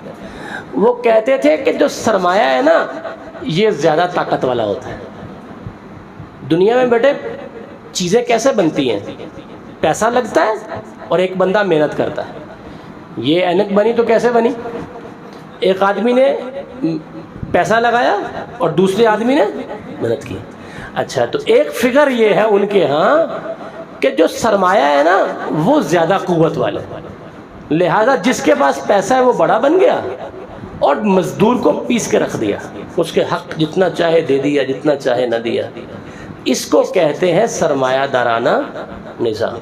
جس کے پاس پیسہ ہے وہ فیصلہ کرے گا کیا چیز بنانی ہے، وہ بتائے گا چیز غلط ہے کہ، جس کے پاس پیسہ ہے وہ بتائے گا سود ہے یا سود غلط ہے یا سود، جس کے پاس پیسہ ہے وہ بتائے گا۔ سرمایہ اصل ہے۔ بات سمجھ آ گئی آپ کو؟ اچھا، یہ 18ویں صدی میں خوب بڑا انڈسٹری لگی اور پھر بڑا آگے تک یہ معاملہ چلا۔ اس میں پیسے والے لوگ اتنے غالب آئے کہ انہوں نے مزدوروں کو پنجابی زبان میں رگڑا لگانا شروع کر دیا۔ پھر ان کے خلاف ایک بغاوت آئی، اس کا بانی تھا کارل مارکس۔ وہ بغاوت تو کیا لے کے آیا؟ اس نے بغاوت میں کہا کہ پیسہ اہم نہیں ہے، الٹ کر دیا اس نے، لوگ اہم، پیسہ اہم نہیں بلکہ لوگ اہم۔ لہذا اس نے کیا کہا؟ اس نے کہا کہ لوگوں کے پاس پیسہ ہونے کی بجائے تمام پیسہ حکومت کا ہوگا، کسی کی ذاتی ملکیت نہیں ہوگی۔ پیسہ سارا کس کے پاس چلا جائے گا؟ حکومت کے پاس چلا جائے گا، ذاتی ملکیت نہیں ہوگی۔ سرمایہ دار کہتے تھے کہ ذاتی مال میرے پاس ہے، میں جتنا بڑھاتا جاؤں گا میرے پاس رہے گا اور میں اس کو جیسے چاہوں استعمال کروں، آرڈر میرا چلے گا، جو میں کہوں گا وہی سچ ہوگا، وہی باطل ہوگا۔ اس نے اس کا الٹ کر دیا کہ سارا کچھ بندوں سے، افراد سے، الگ الگ فرد سے چھین کے کس کو دے دیا؟ حکومت کو دے دیا۔ معاشرہ مالک ہے، فرد مالک، اس لیے اس کو کہتے ہیں اشتراکیت۔ کیا کہتے ہیں؟ اشتراکیت کا مطلب کیا ہے؟ مشترک، سارے پیسے کو مشترک کر کے اس کی حکومت بنانا۔ یہ سمجھ آ گئی آپ کو؟ تو مالی لحاظ سے مغرب میں اور بھی اس کی کئی چھوٹی چھوٹی آگے بے شمار اصطلاحات ہیں، لیکن جو بنیادی دو بڑی اصطلاحات چل رہی ہیں ان میں ایک سرمایہ دارانہ اصطلاح ہے اور ایک اشتراکیت کا نظام ہے۔ اشتراکیت کا نظام کیا کہتا ہے؟ کسی بندے کے پاس ذاتی پیسہ نہیں ہوگا، پیسے کا مالک کون ہے؟ حکومت۔ لوگ سارے کام کریں گے، مالک بھی اور مزدور بھی اپنی ضرورت کے مطابق حکومت سے لیں گے، ان کا ذاتی کچھ نہیں ہے۔ یہ جو روس ہے نا، رشیا، اس کے اندر یہی والا نظام کچھ تبدیلیوں کے ساتھ چل رہا ہے۔ چائنا کے اندر بھی سوشلزم کا یہی نظام کچھ تبدیلیوں کے ساتھ چل رہا ہے۔ ہمارے پاکستان میں بھی بھٹو دور کے اندر اس کی ایک کوشش ہوئی تھی اور بڑے سارے جاگیرداروں کی جاگیریں اور زمینیں اور بڑی بڑی انڈسٹری حکومت نے اپنے قبضے میں لے لی تھی، ان کی ذاتی ملکیتیں ختم کر دی تھی۔ یہ تاریخ کو جو جانتے ہیں، میں نے تھوڑا اشارہ کیا، آپ بعد میں پڑھیں گے انشاءاللہ تو آپ کے ذہن میں یہ چیزیں آنی شروع ہو جائیں۔ تو یہ نظام کیا کہتا ہے؟ یہ نظام کہتا ہے سب کچھ کس کا ہے؟ حکومت کا۔ آپ بس رہنا ہے نا تو آپ 3-4 باپ اماں 2 بہن بھائی یہ گھر لے لو، بس حکومت نے اجازت دے دی آپ رہ لو جائے، کتنا کا آپ کو چاہیے اتنی تنخواہ آپ کی لگا دی۔ آپ اپنے 10 کروڑ نہیں بنا سکتے، آپ ارب روپیہ اکٹھا نہیں کر سکتے، وہ سب حکومت کا ہے۔ آپ چاہے جتنی مرضی محنت کر لیں، آپ چاہے تھوڑی محنت کریں زیادہ کریں، ملے گا اتنے جتنی آپ کو ضرورت ہے، اس سے زیادہ اکٹھا نہیں کر سکتے۔ اس کے مقابلے میں کون آیا؟ سرمایہ دارانہ نظام۔ اس نے کہا ایک بندہ جتنا مرضی اکٹھا کر، اس کی کوئی لمٹ نہیں، جہاں سے مرضی کمائے، حلال کمائے حرام کمائے، جہاں مرضی خرچ کرے، حلال جگہ پہ حرام جگہ پہ، وہ پیسے والا ہے، وہ مالک ہے۔ اور یہ سارے پیسے والے مل کے نظام چلاتے ہیں دنیا میں۔ بیٹا یہ جو امریکہ ہے یا UK ہے، یہ اس طرح کے ممالک ہیں، یہاں پر زیادہ تر سرمایہ دارانہ نظام ہے۔ کمپنیاں اتنی بڑی بڑی ہیں کہ وہ حکومتیں چلاتی ہیں۔ یہ جو صدر بنتے ہیں یہ تو آگے آتے ہیں، اصل میں پیچھے پورا کیا کام کر رہا ہوتا ہے؟ بہت بڑی بڑی یہودیوں اور عیسائیوں کی کمپنیاں وہ سرمایے کے ساتھ اتنی بڑی بڑی ہیں کہ ان میں سے ایک ایک فرد اپنا تھوڑا سا پیسہ خرچ کر کے پورا پاکستان بھی خرید سکتا ہے۔ سرمایہ دار اتنے مضبوط ہیں، خاص طور پر یہودی، کہ وہ اپنے پیسے کا ایک حصہ خرچ کر کے یہ پورا ملک میں کہیں کہ اتنے پیسے لے لو، چلو ٹھیک ہے، اتنے کا مرلہ ہے تو اتنا بڑا ملک اتنے مرلے بنیں گے، یہ لو پیسے، وہ جتنا مرضی پیسہ اکٹھا کر لیں۔ یہ میں نے کچھ آپ کو بتا دیا ان کا جو مالی نظام ہے۔ آپ جب اسلام کے بارے میں پڑھیں گے نا تو آپ یسألونک ماذا ينفقون اور اس طرح کی مثال آیات جہاں زکوٰۃ کا بیان ہے، خرچ کا بیان ہے، کمانے کا بیان ہے، تو اس کی ذیل میں یہ دنیا کے نظام بھی آپ کے سامنے ہونے چاہیے، تو پھر آپ کو بہتر ایک سمجھ آئے۔ ایک اور ان کے بارے میں تھوڑا سا سمجھ لیجئے بنیادی سی بات، اور وہ یہ ہے کہ ان کے ہاں ایک تصور پایا جاتا ہے جسے وہ کہتے ہیں مساوات کا۔ آپ اکثر لفظ سنتے ہوں گے، ہمارے لوگوں میں بھی پائے جاتے ہیں۔ برابری بہت بڑی چیز ہے، برابری ہونی چاہیے۔ ایک برابری پارٹی بھی ہے، پتہ نہیں کس نے بنائی ہوئی ہے، سب برابر ہیں۔ یہ تھاٹ کہاں سے آئی؟ مغرب سے۔ ایکویلٹی اسے کہتے ہیں، سارے لوگ ایکول ہوتے ہیں۔ اچھا سننے میں تو بڑی خوبصورت ہے، ابھی بس سن لیجئے، اس کی تفصیل تھوڑی سی میں آگے جا کے اسلامی نقطہ نظر سے بیان کروں گا۔ کیا کہتے ہیں؟ سب کون ہیں؟ برابر۔ ایک یہ ان کی اصطلاح ہے، ایک ان کی اصطلاح اور ہے، اور وہ ہے آزادی کی اصطلاح، اسے کہتے ہیں لبرلزم۔ لاہور کبھی گئے آپ؟ کون کون گیا؟ ہاتھ کھڑا کر۔ لاہور میں آپ میں سے کوئی لبرٹی میں بھی گیا ہے؟ لاہور میں ایک مارکیٹ، اس کا نام لبرٹی مارکیٹ، گلبرگ سائڈ پہ ہے۔ لبرلزم کا مطلب کیا ہوتا ہے؟ آزادی۔ تو اس مارکیٹ کا نام لبرٹی کیوں رکھا ہوا ہے؟ آزادی والی مارکیٹ۔ آزادی کی اصطلاح ہماری نہیں ہے، کہاں سے آئی ہے؟ مغرب سے آئی۔ وہ کہتے ہیں ہر فرد کو 3 آزادیاں حاصل ہیں۔ کتنی آزادیاں؟ نمبر 1 سوچنے کی آزادی۔ آپ کے ذہن میں جو سیدھا الٹا آ رہا ہے نا، آپ سوچتے جائیں، آپ کو آزادی، کوئی آپ کے سوچ پہ پابندی نہیں لگا رہا۔ ہمیں مسلمانوں کو لوگ تانا دینے کے لیے کہتے ہیں انہوں نے سوچوں پہ پیرے لگائے ہوئے ہیں مسجدوں کے اندر، تو یہ ہمیں تانا دیتے ہیں۔ ان کی فکر کیا ہے؟ آزادی ہونی چاہیے، جو مرضی سوچے۔ ان کی دوسری فکر ہے آزادی کے لحاظ سے کہ بولنے کی آزادی، لہٰذا وہ کہتے ہیں جو بھی بولو، حتیٰ کہ استغفر اللہ نعوذ باللہ، کوئی پیغمبر کے بارے میں بولے تو وہ کیا کہتے ہیں؟ یہ آزادی کا تقاضا ہے۔ جو ان کے ہاں آزادی کا تصور ہے، وہ کہتے ہیں کوئی شخص اس کے دماغ میں کوئی سوچ آئے، اس کو وہ بولنا چاہے تو وہ کیا کر سکتا ہے؟ آزاد ہو، بولے، جو آئے بولے۔ تیسرا ان کے ہاں آزادی کا تصور ہے لبرٹی آف ایکشن، کام کرنے کی آزادی۔ کسی کے دماغ میں کچھ بھی کرنے کا خیال آیا، وہ آزاد ہے اس وقت تک جب تک کہ وہ اپنے ساتھی کی آزادی میں رکاوٹ نہ ڈالے، تب تک آزاد۔ بات سمجھ آ گئی؟ اکیلا بیٹھا اپنے آپ کو زہر کا انجیکشن لگانا چاہے لگا لے، آزاد، کوئی مسئلہ۔ وہاں ڈیتھ سیلز بنے ہوئے ہیں یورپ کے اندر، آپ اپنے آپ کو مارنا چاہتے ہیں، آپ کہتے ہیں میرا دل نہیں کر رہا زندہ رہنے کو، ہپ جائے، کوئی گناہ نہیں، ٹیکا لگوائے جائیں، اگلے جہنم میں جائیں جہاں بھی جانا ہے۔ تو ان کے ہاں یہ آزادی ایکشن کی، آپ الٹا لٹکیں آپ سیدھا لٹکیں، ان کے آزادی ہے۔ تمہارے تو دماغ میں آگے آپ کوئی ایسا کام نہیں کریں گے جس کے آپ کے ساتھی کو مسئلہ بنے، اس وقت تک آپ آزاد ہیں۔ چونکہ وہ بھی آزاد ہے تو آپ اس کے لیے مسئلہ نہیں بنائیں گے، اور اگر دونوں مل کے ایک فیصلہ کر لیں تو پھر بھی آزاد ہے، وہ مرد ہے عورت ہے جو بھی فیصلہ کر لے۔ آزادی کس چیز کی ہے؟ کام کی آزادی۔ جو دماغ میں آئے آپ بول لیں، جو دماغ میں آئے کر لیں۔ تو یہ ہے ان کے ہاں کس کا تصور؟ آزادی کا تصور۔ یہ چند باتیں اصطلاحات آپ نے سنی، وقت تو ہمارے پاس تھوڑا ہے، میں بالکل اختصار کے ساتھ انہی اصطلاحات کا تھوڑا سا اشارتاً اسلامی نقطہ نظر آپ کے سامنے رکھ دیتا ہوں، تاکہ ہمارے دین اسلام کتاب و سنت کی روشنی میں تھوڑا سا اس کو آپ ایک ذہن بنا لیں، باقی تفصیل سے آپ سمجھتے رہیے۔ بیٹا سب سے پہلی بات ہم نے کیا کی تھی؟ مغرب کی بنیادوں پہ۔ بسم اللہ۔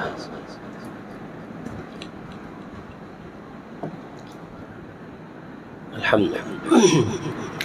تو مغرب کے ہاں بیٹے بنیاد ان کی کیا ہے؟ حق اور باطل کی، عقل اور خواہش پرستی۔ تو بتائیے اللہ تعالیٰ ہمیں قرآن میں کس چیز کی اتباع کا حکم دیتا ہے؟ وَاتَّبِعْ مَا یُوحَىٰ إِلَيْکَ، آپ نے اتباع کرنی ہے جو اللہ نے آپ کی طرف وحی کی۔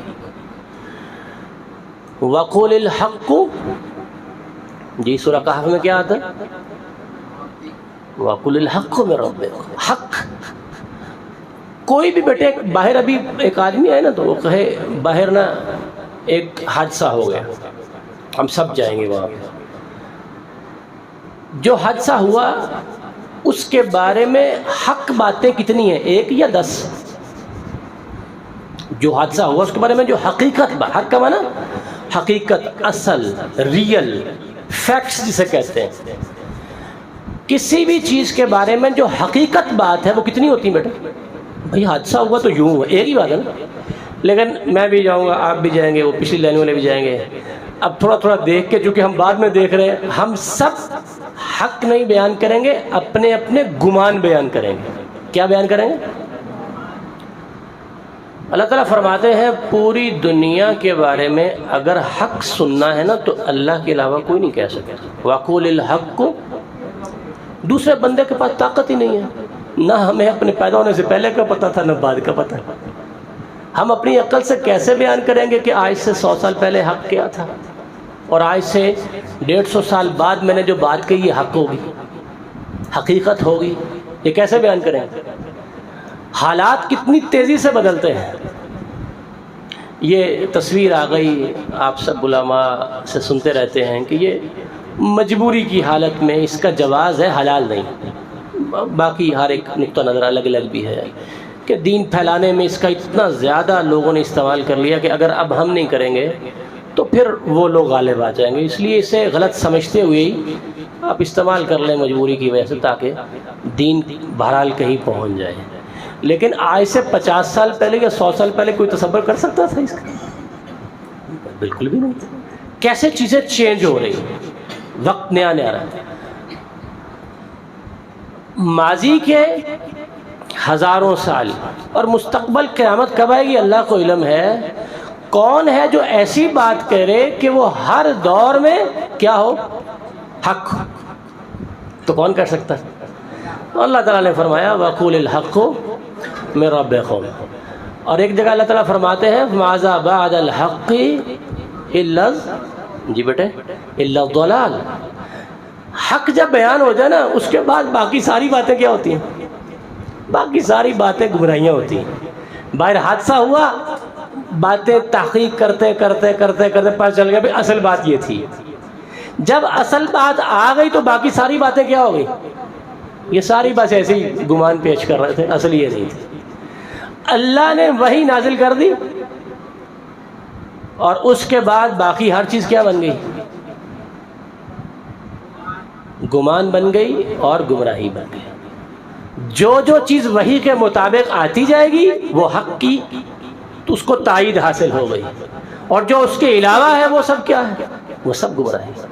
نبی علیہ السلام جب دنیا میں آئے تو اللہ تعالیٰ نے فرمایا کہ ہم نے رسول بھیجا، تم میں سے وہ آیتیں پڑھ کے آپ کو سناتے ہیں. اس آیت کے آخر میں 4-5 الفاظ ہیں وَإِن كَانُوا مِن قَبْلُ لَفِي ضَلَالٍ مُبِينٍ. آپ کو میں نے پہلے بتایا تھا کہ رسول اللہ کے دور میں رومی حکومت موجود تھی اور دنیا کے اندر اس کا بہت بڑا نام تھا، رومن امپائر، جس کی تعمیرات کو آج تک ہم کاپی کرتے ہیں ستونوں کی شکل میں. تو قرآن ان کو کیا کہہ رہا ہے؟ وہ سارے کے سارے کیا تھے؟ ان کانوا من قبل لفی ضلال مبین. حق جب آتا ہے تو اس کے بعد باقی کیا بچتا ہے؟ گمراہی. تو آپ یہ بات سمجھیے، اچھی طرح ذہن میں بٹھائیے، ایک فرد نہیں، سینکڑوں افراد بھی مل کے کوئی ایسی بات کہیں جو وحی کے ساتھ ٹکرا جائے تو وہ کیا ہے؟ وہ گمراہی ہے. چاہے ایک کہے، چاہے سینکڑوں مل کے کہیں، چاہے ہزاروں مل کے کہیں، وہ کیا ہے؟ گمراہی. یہ اپنے ذہن میں بات بٹھا لیں. وہی حق ہے، حق اللہ کی طرف سے ہوتا ہے. لہذا معیار حق اور باطل کا کسی کی عقل کو یا خواہش کو قرار دینا یہ فی نفس ہی سب سے بڑی غلطی ہے. یہ اصول ذہن میں بٹھا لیں. اس اصول کی بنیاد پہ جب ان کی عقل تھوڑی سی تھی، نہ وہ اللہ کو سمجھ سکے، چونکہ عقل میں تو اس طرح سے اللہ تعالیٰ کیسے آئے، اللہ نظر تو نہیں آتے، تو انہوں نے انکار کر دیا. عقل میں موت کے بعد کی زندگی نہیں آتی، انہوں نے کیا کیا؟ انکار کر دیا. عقل میں روح نہیں آتی، لہذا وہ سارا زور کس پہ دیتے ہیں؟ جسم. تو انہوں نے روح کا انکار کر دیا. تو عقل جہاں تک جاتی تھی وہ گئے، اور جو اس چیز سے باہر تھی وہ سب کچھ باہر کر رہا. لہذا بیٹا آپ جب بھی مغربی فکر کے بارے میں سوچیں گے تو آپ صرف ان کی لال بتی کو نہیں سننا، آپ نے فوراً اس گہرائی میں جانا ہے کہ پورا مغرب فیصلے کس بنیاد پہ کرتا ہے؟ عقل کی بنیاد. اور عقل کبھی بھی حق اور باطل کا معیار. دیکھیں بیٹا ایک پودا ہے، اس کے نیچے جڑ ہے. اب جو جڑ اور بیج ہوگا اوپر جا کے کیا نکلے گا؟ اوپر پھل وہی آئے گا نا جو نیچے بیج تھا. اب بیج کس چیز کا ہے؟ عقل پرستی کا، خواہش پرستی کا. اس خواہش پرستی نے قیامت کا انکار کر دیا، اللہ کو نہیں مانتی. اب اس خواہش پرستی کے بیج سے جب پودا نکلا تو درمیان میں ظاہر ہے زندگی کو انجوائے کرنا ہے، تو وہاں قانون بنا کے اس کی پیروی کریں گے تو زندگی انجوائے ہوگی نا، ورنہ تو آپس میں لڑ کے مر جائیں گے. لہٰذا انہوں نے دنیا کی زندگی کو انجوائے کرنے کے لیے قانون کی پابندی کی. اللہ کے لیے میری بات سمجھ رہے ہیں جو میں کہنا چاہ رہا تھا آپ کے سامنے؟ اللہ کرے کہ یہ بات واضح ہو جائے. انہوں نے رشوت نہیں لی. ہاں نہیں لی. کیوں نہیں لی؟ ان کے ذہن نے یہ کہا کہ یہ 60-70 سالہ زندگی اس کو بس انجوائے کرو، اس کے اندر خوب موجیں کرنے کے لیے ضروری ہے کہ آپ رشوت نہ لو. وہ اس لیے رشوت نہیں لیتے. انہوں نے کہا 70-80 سالہ زندگی کو خوب مزے کرنے کے لیے ضروری ہے کہ آپ جھوٹ نہ بولو. لہٰذا انہوں نے کیا کہا کہ ہم جھوٹ نہیں بولیں گے۔ وہ جھوٹ اللہ کے لیے بول رہے ہیں یا اللہ کے لیے نہیں بول رہے، یہ بنیاد ہے ان کی؟ نہیں، ان کی بنیاد کیا ہے؟ عقل اور خواہش پرستی ان کی بنیاد ہے۔ یہ بات اپنے ذہن میں رکھنی ہے۔ اللہ تعالیٰ اس کو سمجھنے کی توفیق عطا فرمائے۔ اچھا سنیے دھیان سے بیٹے، بیج نکلا، اس کے اوپر تنا بنا، اوپر شاخیں آئی، ابھی پھل نہیں نکلا، ہم کس کو دیکھ رہے ہیں؟ تنے کو دیکھ کے ہم نے غلط فیصلہ کر لیا، کتنا مضبوط تنا۔ اب مضبوط تنا تو تھوہر کے درخت کا بھی ہوتا ہے، مضبوط تنا تو شیشم کا بھی ہوتا ہے، مضبوط تنا تو کیکر کا بھی ہوتا ہے، مضبوط تنا تو آم کے پودے کا بھی ہوتا ہے، مضبوط تنا تو نیم کے پودے کا بھی ہوتا ہے۔ ابھی پھل تو ہم نے دیکھا نہیں اور نہ بیج دیکھا نیچے۔ بیج کیا ہوتا ہے؟ عقیدہ۔ عقیدہ، ان کا عقیدہ کیا ہے؟ اللہ نہیں ہے۔ ہم صرف وہ لال بتی دیکھ رہے ہیں۔ اس دھوکے میں نہیں جانا آپ نے، اس دھوکے میں نہیں جانا۔ آپ کو ابن جدعان کا پتہ ہے بیٹا؟ کون تھے؟ ٹائم تو ہمارا ختم ہو گیا ہے۔ منتظمین اگر یہاں ہیں، اور یا تو ہم بات کو بس یہی مکمل کر دیتے ہیں، اور یا کچھ اگر گنجائش ہے تو کچھ اور تھوڑا سا وقت اگر ہے۔ ٹائم ہو گیا، مکمل کر دیں یہی بات۔ چلے میں بہت تھوڑے وقت ابن جدعان کی بات بھی یہیں روک کے آگے ہم چلتے ہیں۔ اقلیت پرستی کی بات آپ کو سمجھ آ گئی نا، اس کا اسلامی نقطہ نظر۔ آگے چلیے، تو ہم نے بات کی تھی ان کا ایک تصور ہے سیکولرزم کا، جس کا مطلب یہ ہے کہ مذہب ٹھیک ہے لیکن اس کو یہ اختیار نہیں کہ وہ حکم چلاتا پھرے۔ تو آپ کا کیا خیال ہے؟ دین اسلام اس لیے ہے الیوم اکملت لکم دینکم واتممت علیکم نعمتی ورضیت لکم الاسلام دینا۔ پورا دین، اس کے اندر ہر چیز موجود ہے، معیشت، معاشرت، سیاست۔ صحیح البخاری، آپ صرف امام بخاری رحمہ اللہ ان کے اوپر رحمت نازل فرمائے، آپ صرف ان کے کتب اور ابواب بندی دیکھ لیں، شاید دنیا کا کوئی مسئلہ نہیں رہے گا جو ان کے ابواب میں انہوں نے اس کے لیے تراجم قائم نہ کیے۔ تو دین اسلام صرف مسجد کا نام نہیں ہے، دین اسلام زندگی کے ہر پہلو کا نام۔ تو سیکولرزم کی ایسی کوئی بھی اصطلاح جو مذہب کو صرف ایک کارنر میں کر دے اور کہے کہ آپ وہاں بیٹھ کے کچھ کرتے رہیں گے، ہمیں آپ کچھ نہیں گئے، تو وہ قابل قبول نہیں ہوتی۔ یہ مغربی فکر ہے۔ وہ کہتے ہیں کچھ لوگ مغربی معاشرے میں مذہبی بھی رہتے ہیں، ان کو بھی اجازت دے دو، وہ اپنا کام کرتے رہیں، ان کو بھی اجازت دے دو، ان کو بھی اجازت دے دو، یہ کہیں کو آپس میں فساد نہ پیدا ہو، بس اپنے اپنی جگہ پہ لگے رہیں۔ لیکن حکومت کس کی ہوگی؟ انسانی عقل کی۔ وہ الیکشنز کے ذریعے سے اوپر آئیں گے، 100 200 400 بندہ، وہ فیصلے کرے گا، جو بہتر سمجھے گا وہ کر لے گا، وہی حق ہوگا اور اسی کے مطابق فیصلے ہوں گے۔ ایک ان کی اصطلاح تھی وطنیت کی، کہ حق و باطل کا معیار کون ہے؟ ان کی اپنی قوم اور اپنا وطن۔ یہ بھی ہم سمجھ چکے کہ یہ سارا سلسلہ جو ہے وہ ٹھیک نہیں۔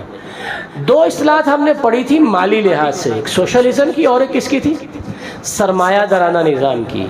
ایک میں یہ کہا گیا تھا کہ انسان مالی ایسا نظام چلائے گا جس میں سارے مال کا مالک کون ہوگا؟ حکومت، ریاست، اور لوگ بس کام کریں گے اور اپنی اپنی ضرورت کی چیز ان کو کون دے گی؟ حکومت دے گی۔ اور اس کے مقابلے میں افراد کے پاس سرمایہ ہوگا اور وہ سرمایہ جتنا مرضی بڑھا لے اور حلال اور حرام کے فیصلے وہی کریں گے۔ اچھا تھوڑی دیر بیٹے آپ غور کریں، توجہ میری طرف ہے۔ یہ دونوں نظام اگرچہ مختلف ہیں کچھ نوعیتوں میں، کہ وہاں سرمایہ سارے لوگوں کے پاس مشترک کر کے حکومت کو دے دیا گیا، یہاں اکیلے اکیلے فرد کو دیا گیا، لیکن حقیقت میں ہے تو انسان کے پاس ہی نا۔ حکومت کوئی جن آ کے چلاتے ہیں یا حکومت انسانی چلاتے ہیں؟ تو پھر اصل حکم چلانے والا کون ہوا؟ چاہے سرمایہ دارانہ نظام ہو، چاہے سوشلزم ہو، اشتراکیت ہو، دونوں میں حکم کس کا چل رہا ہے؟ اللہ کا نہیں چل رہا، حکم انسان کا چل رہا ہے۔ جبکہ اس کے مقابلے میں اسلام کیا کہتا ہے کہ معیشت کے اوپر بھی حکم کس کا ہوگا؟ اللہ تعالیٰ کا۔ اللہ تعالیٰ فرد کی ذاتی ملکیت کو بھی مانتا ہے، یہی وجہ ہے کہ زکوٰۃ فرض ہے۔ مال ہوگا ذاتی تو زکوٰۃ دیں گے نا۔ حتیٰ کہ قرآن مجید میں ہے کہ اگر کسی مرد نے اپنی اہلیہ کو نکاح کے وقت میں ایک خزانہ بھی مہر میں دیا ہوگا اور طلاق دینے والا مرد ہو تو وہ اس سے واپس، تو یہ خزانے کا وہ مالک ہوگا تو دے گا نا۔ تو ذاتی ملکیت بھی ہے اسلام کے اندر، لیکن حکومت کے ذرائع آمدن بھی ہیں۔ جو خمس ہے، کہیں لڑائی ہو جہاد ہو تو جو مال غنیمت، اس میں خمس کس کے پاس ہوتا ہے؟ اللہ رسول اور اجتماعیت کے کاموں میں۔ اس طرح بغیر لڑائی کے کہیں مال ہاتھ میں آ جائے تو وہ سارا کس کے پاس ہوتا ہے؟ تو یہ جو اجتماعیت کے اندر مال اسٹیٹ کے پاس آتا ہے، ریاست کے پاس، اسلام نے اس کا بھی تصور دیا ہے اور اس کے ساتھ ساتھ انفرادی ملکیت کا تصور بھی دیا ہے۔ اصل میں اسلام پابندی کس پہ لگاتا ہے؟ دو چیزوں پہ۔ مال کے لحاظ سے غور سے سن لیجئے، اسلام دو چیزوں پر پابندی لگاتا ہے: مال کمانے کے اصول اور مال خرچ کرنے کے اصول۔ آپ حرام طریقے سے مال نہیں کمائیں۔ مغرب کہتا ہے اگر آپ کو پیسہ جوے سے آ رہا ہے نا تو آپ کمائیے، اگر شراب بنا کے آ رہا ہے تو آپ کمائیے، کیا مسئلہ اس میں؟ اگر غلط کاری سے آ رہا ہے تو پھر بھی کمائیے۔ ان کے ہاں اللہ معاف فرمائے مسجد میں ایسی باتیں کرتے ہوئے بھی حیا محسوس ہوتی، کیونکہ مغربی فکر ہے تو گندا اس کا جو چہرہ ہے اس کو بھی دیکھنا چاہیے کہ غلط کاری ان کے ہاں ایک کام ہے جیسے آپ باقی کام کرتے ہیں۔ اس سے بھی پیسہ کوئی کماتا ہے تو ٹھیک ہے، کمائے، شراب بیچ کے کمائے، غلط کاموں سے کمائے۔ تو ہمارے ہاں اسلام کیا کرتا ہے؟ کمانے پہ پابندیاں لگاتا ہے، حلال طریقے سے لینا، حرام سے۔ پھر ہمارے ہاں اسلام خرچ کرنے پہ پابندیاں لگاتا ہے۔ اسراف و تبذیر نہیں ہونی چاہیے، نہ تبذیر ہوگی نہ اسراف ہوگا۔ وہاں جس کے پاس پیسہ ہے وہ جہاں مرضی خرچ کرے، کوئی پابندی نہیں، چاہے کروڑوں روپیہ ٹائٹینک بحری جہاز جو کئی سالوں پہلے تباہ ہو کے سمندر کی تہہ میں چلا گیا، یہ کراچی کے ایک سرمایہ دار آدمی کروڑوں ڈالر دے کے وہ ایک آبدوز کے اندر بیٹھ کے وہ ٹائٹینک کا ملبہ دیکھنے گیا اور وہاں آبدوز پھٹ گئی اور وہ سارے دنیا سے چلے گئے۔ تو اس کو دیکھنے چلا جائے، جہاں مرضی خرچ کرے، کوئی آدمی کوئی پابندی نہیں۔ وہ کیا ہے؟ کوئی پابندی نہیں۔ حلال پہ خرچ کرے، حرام پہ خرچ کرے، کوئی پابندی نہیں۔ یہ بات سمجھ آ گئی آپ کو؟ اسلام کیا کرتا ہے؟ پابندیاں لگاتا ہے، یا خرچ کر سکتے ہو یا نہیں، اور کچھ لازمی خرچ کرواتا ہے۔ کہاں پہ؟ زکوٰۃ پہ، صدقات پہ، یہ اسلام خرچ کرواتا ہے۔ ہم بات کو بالکل 2-4 منٹ میں انشاءاللہ 5 منٹ سمیٹنے کی کوشش کر رہے ہیں۔ اچھا، اس مادی بات کے بعد جو مالی بات ہوئی اور اس کے بعد بھی آخری باتیں سن لیجئے۔ ایک تصور ہم نے پڑھا ایکویلٹی کا۔ اس کے لیے ہم سادہ سا لفظ نا ہمارے ہاں استعمال کر کے ایک دھوکہ مل جاتا ہے، وہ ہے برابری کا تصور۔ ہم کہتے ہیں بڑی خوبصورت بات ہے، سب کو برابر ہونا چاہیے۔ یہ اتنی سادہ بات نہیں جتنی کی جاتی ہے، یہ بڑی خطرناک بات ہے۔ برابر ہونے کا مطلب کیا ہے؟ سب برابر ہے۔ کیا خیال ہے بیٹا باپ کے برابر ہوتا ہے؟ اماں کے بھی برابر ہو سکتا ہے؟ شاگرد کیا اپنے شیخ کے برابر ہو جائے گا، استاد کے؟ اور کیا آج کا عالم ماضی کے ایک بڑے عالم سے اور محدث سے اور صحاح ستہ کے محدثین سے اور ائمہ سے اور اس سے پہلے اور جو تبع تابعین کی اصطلاح ہے، وہ کیا تابعین سے اوپر چلے جائیں گے؟ اور کیا تابعین صحابہ کے برابر ہو جائیں گے؟ اور کیا صحابہ جو ہیں وہ انبیاء کے برابر ہو جائیں گے؟ کیا انبیاء میں کوئی فضیلت نہیں؟ تلک الرسل فضلنا بعضهم علی بعض۔ یہ جو بڑا خطرناک نظریہ ہے، یہ ایکویلٹی کا جو تصور ہے، ہمارے ہاں اصطلاح اسلام میں ہے اصطلاح عدل۔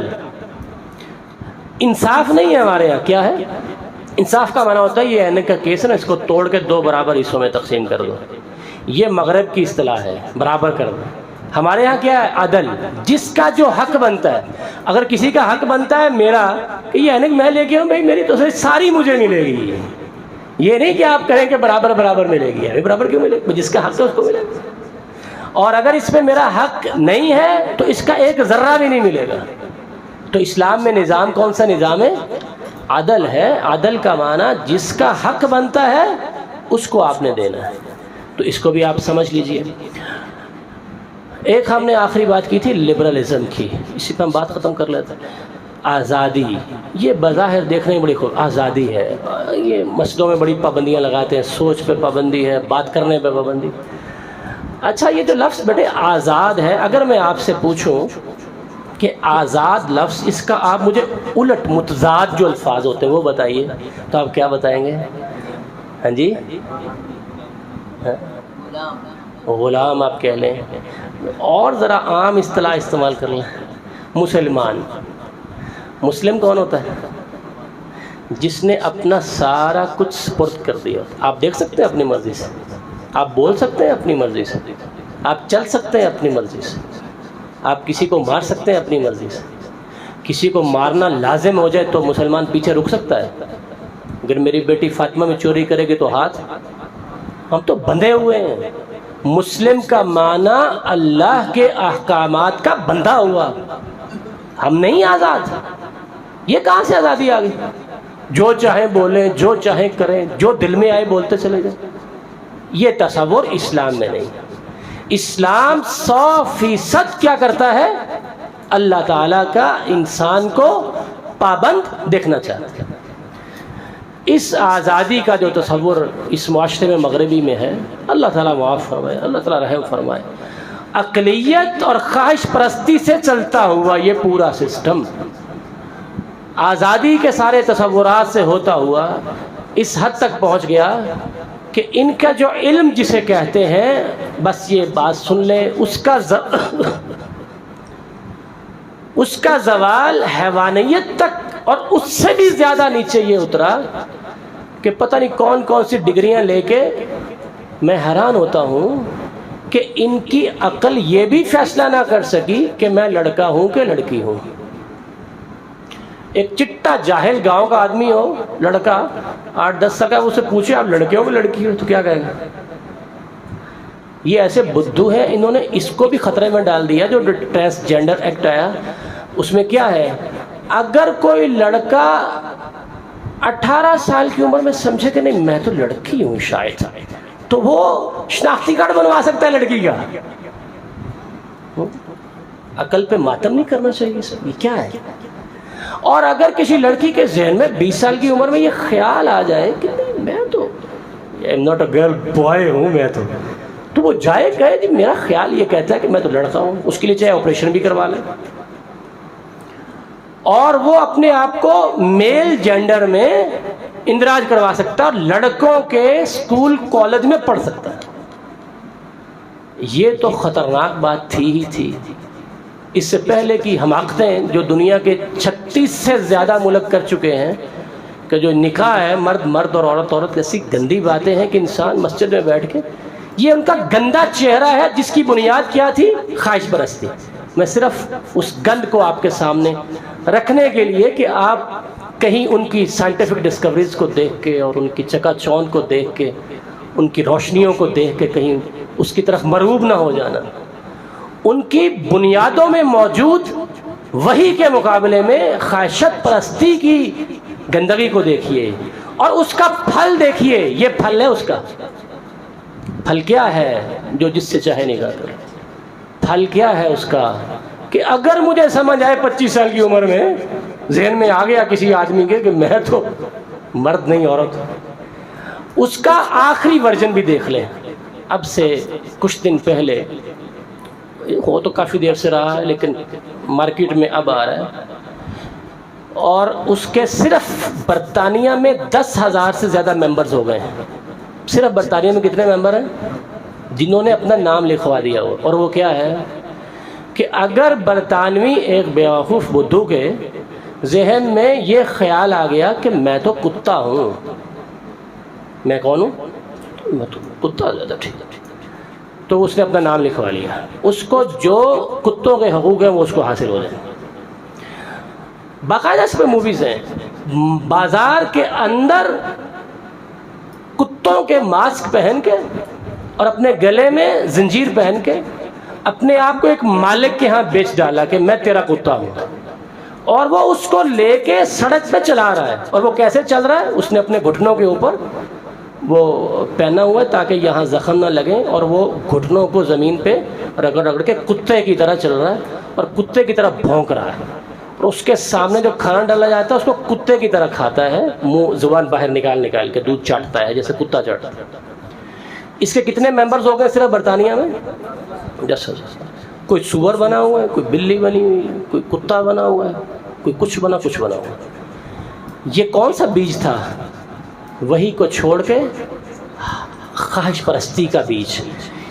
ہم دیکھتے نہ بیج ہم دیکھتے ہیں، ہمارے ملک کے لوگ کیا کرتے ہیں؟ نہ بیج دیکھتے ہیں نہ پھل دیکھتے ہیں، کیا دیکھتے ہیں؟ باہر سے جتنے بھی یورپ کے لوگ ادھر پلٹ ہمارے پاس آتے ہیں نا، وہ آگے ہمیں صرف یہ بتاتے ہیں وہاں قانون کی بڑی پابندی۔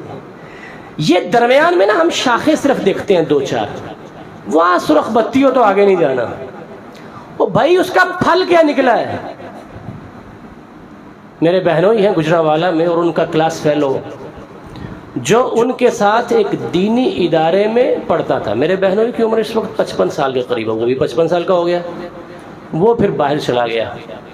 میرے بہنوں ہی کہتے ہیں 20-25 سال بعد آیا، اب سے 2-4 سال پہلے لاہور میں، تو مجھے بلایا کہ آپ آئیے۔ میں ان کے گھر گیا، ڈرائنگ روم میں بیٹھا تو اس کی بیٹی 16-17 سال کی وہ مجھے کھانا سرو کرنے کے لیے آئی، اور اس نے شارٹس لباس پہنا ہوا تھا، گھٹنے تک اس کے ننگے۔ میں نے کہا کہ تم تو میرے ساتھ اس مدرسے میں پڑھتے تھے، تو وہ آگے سے کیا کہتا ہے؟ یہ سب چلتا ہے۔ یہ پھل کو نہیں دیکھتا اور اس کا بیج کو نہیں دیکھتا۔ ویسٹرن تھاٹ جو ہے، مغربی فکر بیٹے، اس کے بیج کو دیکھیں اور اس کے پھل کو دیکھیں۔ درمیان کے درخت کی چند شاخیں نہ دیکھیں، درخت تو سارے ہی درمیان میں ملتے ہوتے ہیں۔ اللہ تعالیٰ سے دعا ہے کہ اللہ تعالیٰ ہمیں حق پہ قائم رکھے، اور ہمیں کرنا کیا ہے کہ اس مغربی افکار کو ہم سمجھیں، اس کے مختلف جو نظریات ہیں ان کے اوپر غور کریں۔ لیکن میں نے پہلے آپ کو بیٹے تنبیہ کر دی، ابھی آپ نے اس پہ بہت زیادہ نہیں غور و فکر کرنا۔ پہلے قرآن، تفسیر، حدیث، عقائد کی خوب مضبوطی حاصل کریں، کہ یہ نہ ہو کہ جو میں نے ابھی آپ کے سامنے مثال دی تو بندہ پھسل جاتا ہے جب مضبوطی نہ ہو۔ خوب مضبوطی ہو جائے تو پھر باقی جو ادیان ہیں یا نظریات ہیں ان کو بھی آپ مطالعہ کریں۔ آخری آیت سن لیں، اعوذ باللہ من الشیطان الرجیم، وجعلنا منہم ائمہ یہدون بامرنا، پڑھیے آگے، لما صبروا وکانوا بآیاتنا یوقنون۔ ہم اگر کسی کو دین میں امام بناتے ہیں تو اس کی 2 شرطیں ہیں۔ اگر آپ نے امام بننا ہے نا دین میں بیٹا، اور لوگوں کو گائیڈ کرنا ہے پوری دنیا کے لیول پہ، تو اپنے اندر 2 خوبیاں پیدا کرنی ہیں۔ آپ کا یقین کس پہ ہو؟ بآیاتنا، اللہ کی آیات پہ۔ اس کے مقابلے میں سائنس کیٹو پہاڑ کی طرح کھڑی ہو کے آ جائے، آپ کہیں اللہ کی آیت یہ کہتی ہے۔ یقین کس پہ ہوگا؟ اللہ تعالیٰ کی آیات، یہ بس فیصلہ کر لیں، اللہ کی آیات پہ یقین۔ جب تک آپ اس کو مضبوطی سے نہیں پکڑیں گے پھسل جائیں۔ اور دوسری بات یہ ہے، جب آیات الہی پہ یقین حاصل ہو جائے تو اس کے اوپر صبر سے قائم رہنا ہے۔ لما صبروا، امام القیم رحمہ اللہ کے بارے میں معروف ہے کہ وہ فرماتے ہیں دل کی 2 بڑی بیماریاں ہیں، شبہات، اور آپ نے پڑھ رکھا ہوگا، شبہات اور شہوات۔ شبہات کا علاج کیا ہے؟ یہ سارے شبہ ہیں، مغربی فکر ساری شبہات پہ، یقین ہے ہی نہیں وہ۔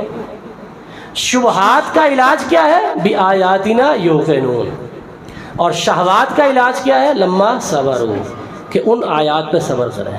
اللہ تعالیٰ میں آیات الہی پہ یقین نصیب فرمائے، اور ان کے اوپر صبر، استقامت نصیب فرمائے، کہ اسی کے اوپر جو دین محمد النبی صلی اللہ علیہ وسلم ہے، اللہ تعالیٰ اس پہ ہمیں یقین دے دے، حتیٰ کہ رضا دے دے۔ رضیت باللہ ربا وبالاسلام دینا وبمحمد النبی صلی اللہ علیہ وسلم۔ آپ نے بات کو سنا دل جمی سے، میں بار بار آپ کی نیند کو بھی چند ایک بچوں کی خلل ڈالتا رہا، اس پہ معافی چاہتا ہوں۔ منتظمین کو اللہ تعالیٰ جزائے خیر دے، انہوں نے موقع دیا عظیم طلباء کے سامنے چند گزارشات پیش کرنے کا، تھوڑا وقت زیادہ لے لیا، آپ سے معذرت چاہتے ہیں۔ سبحانک اللہم و بحمدک، اشہد ان لا الہ الا انت۔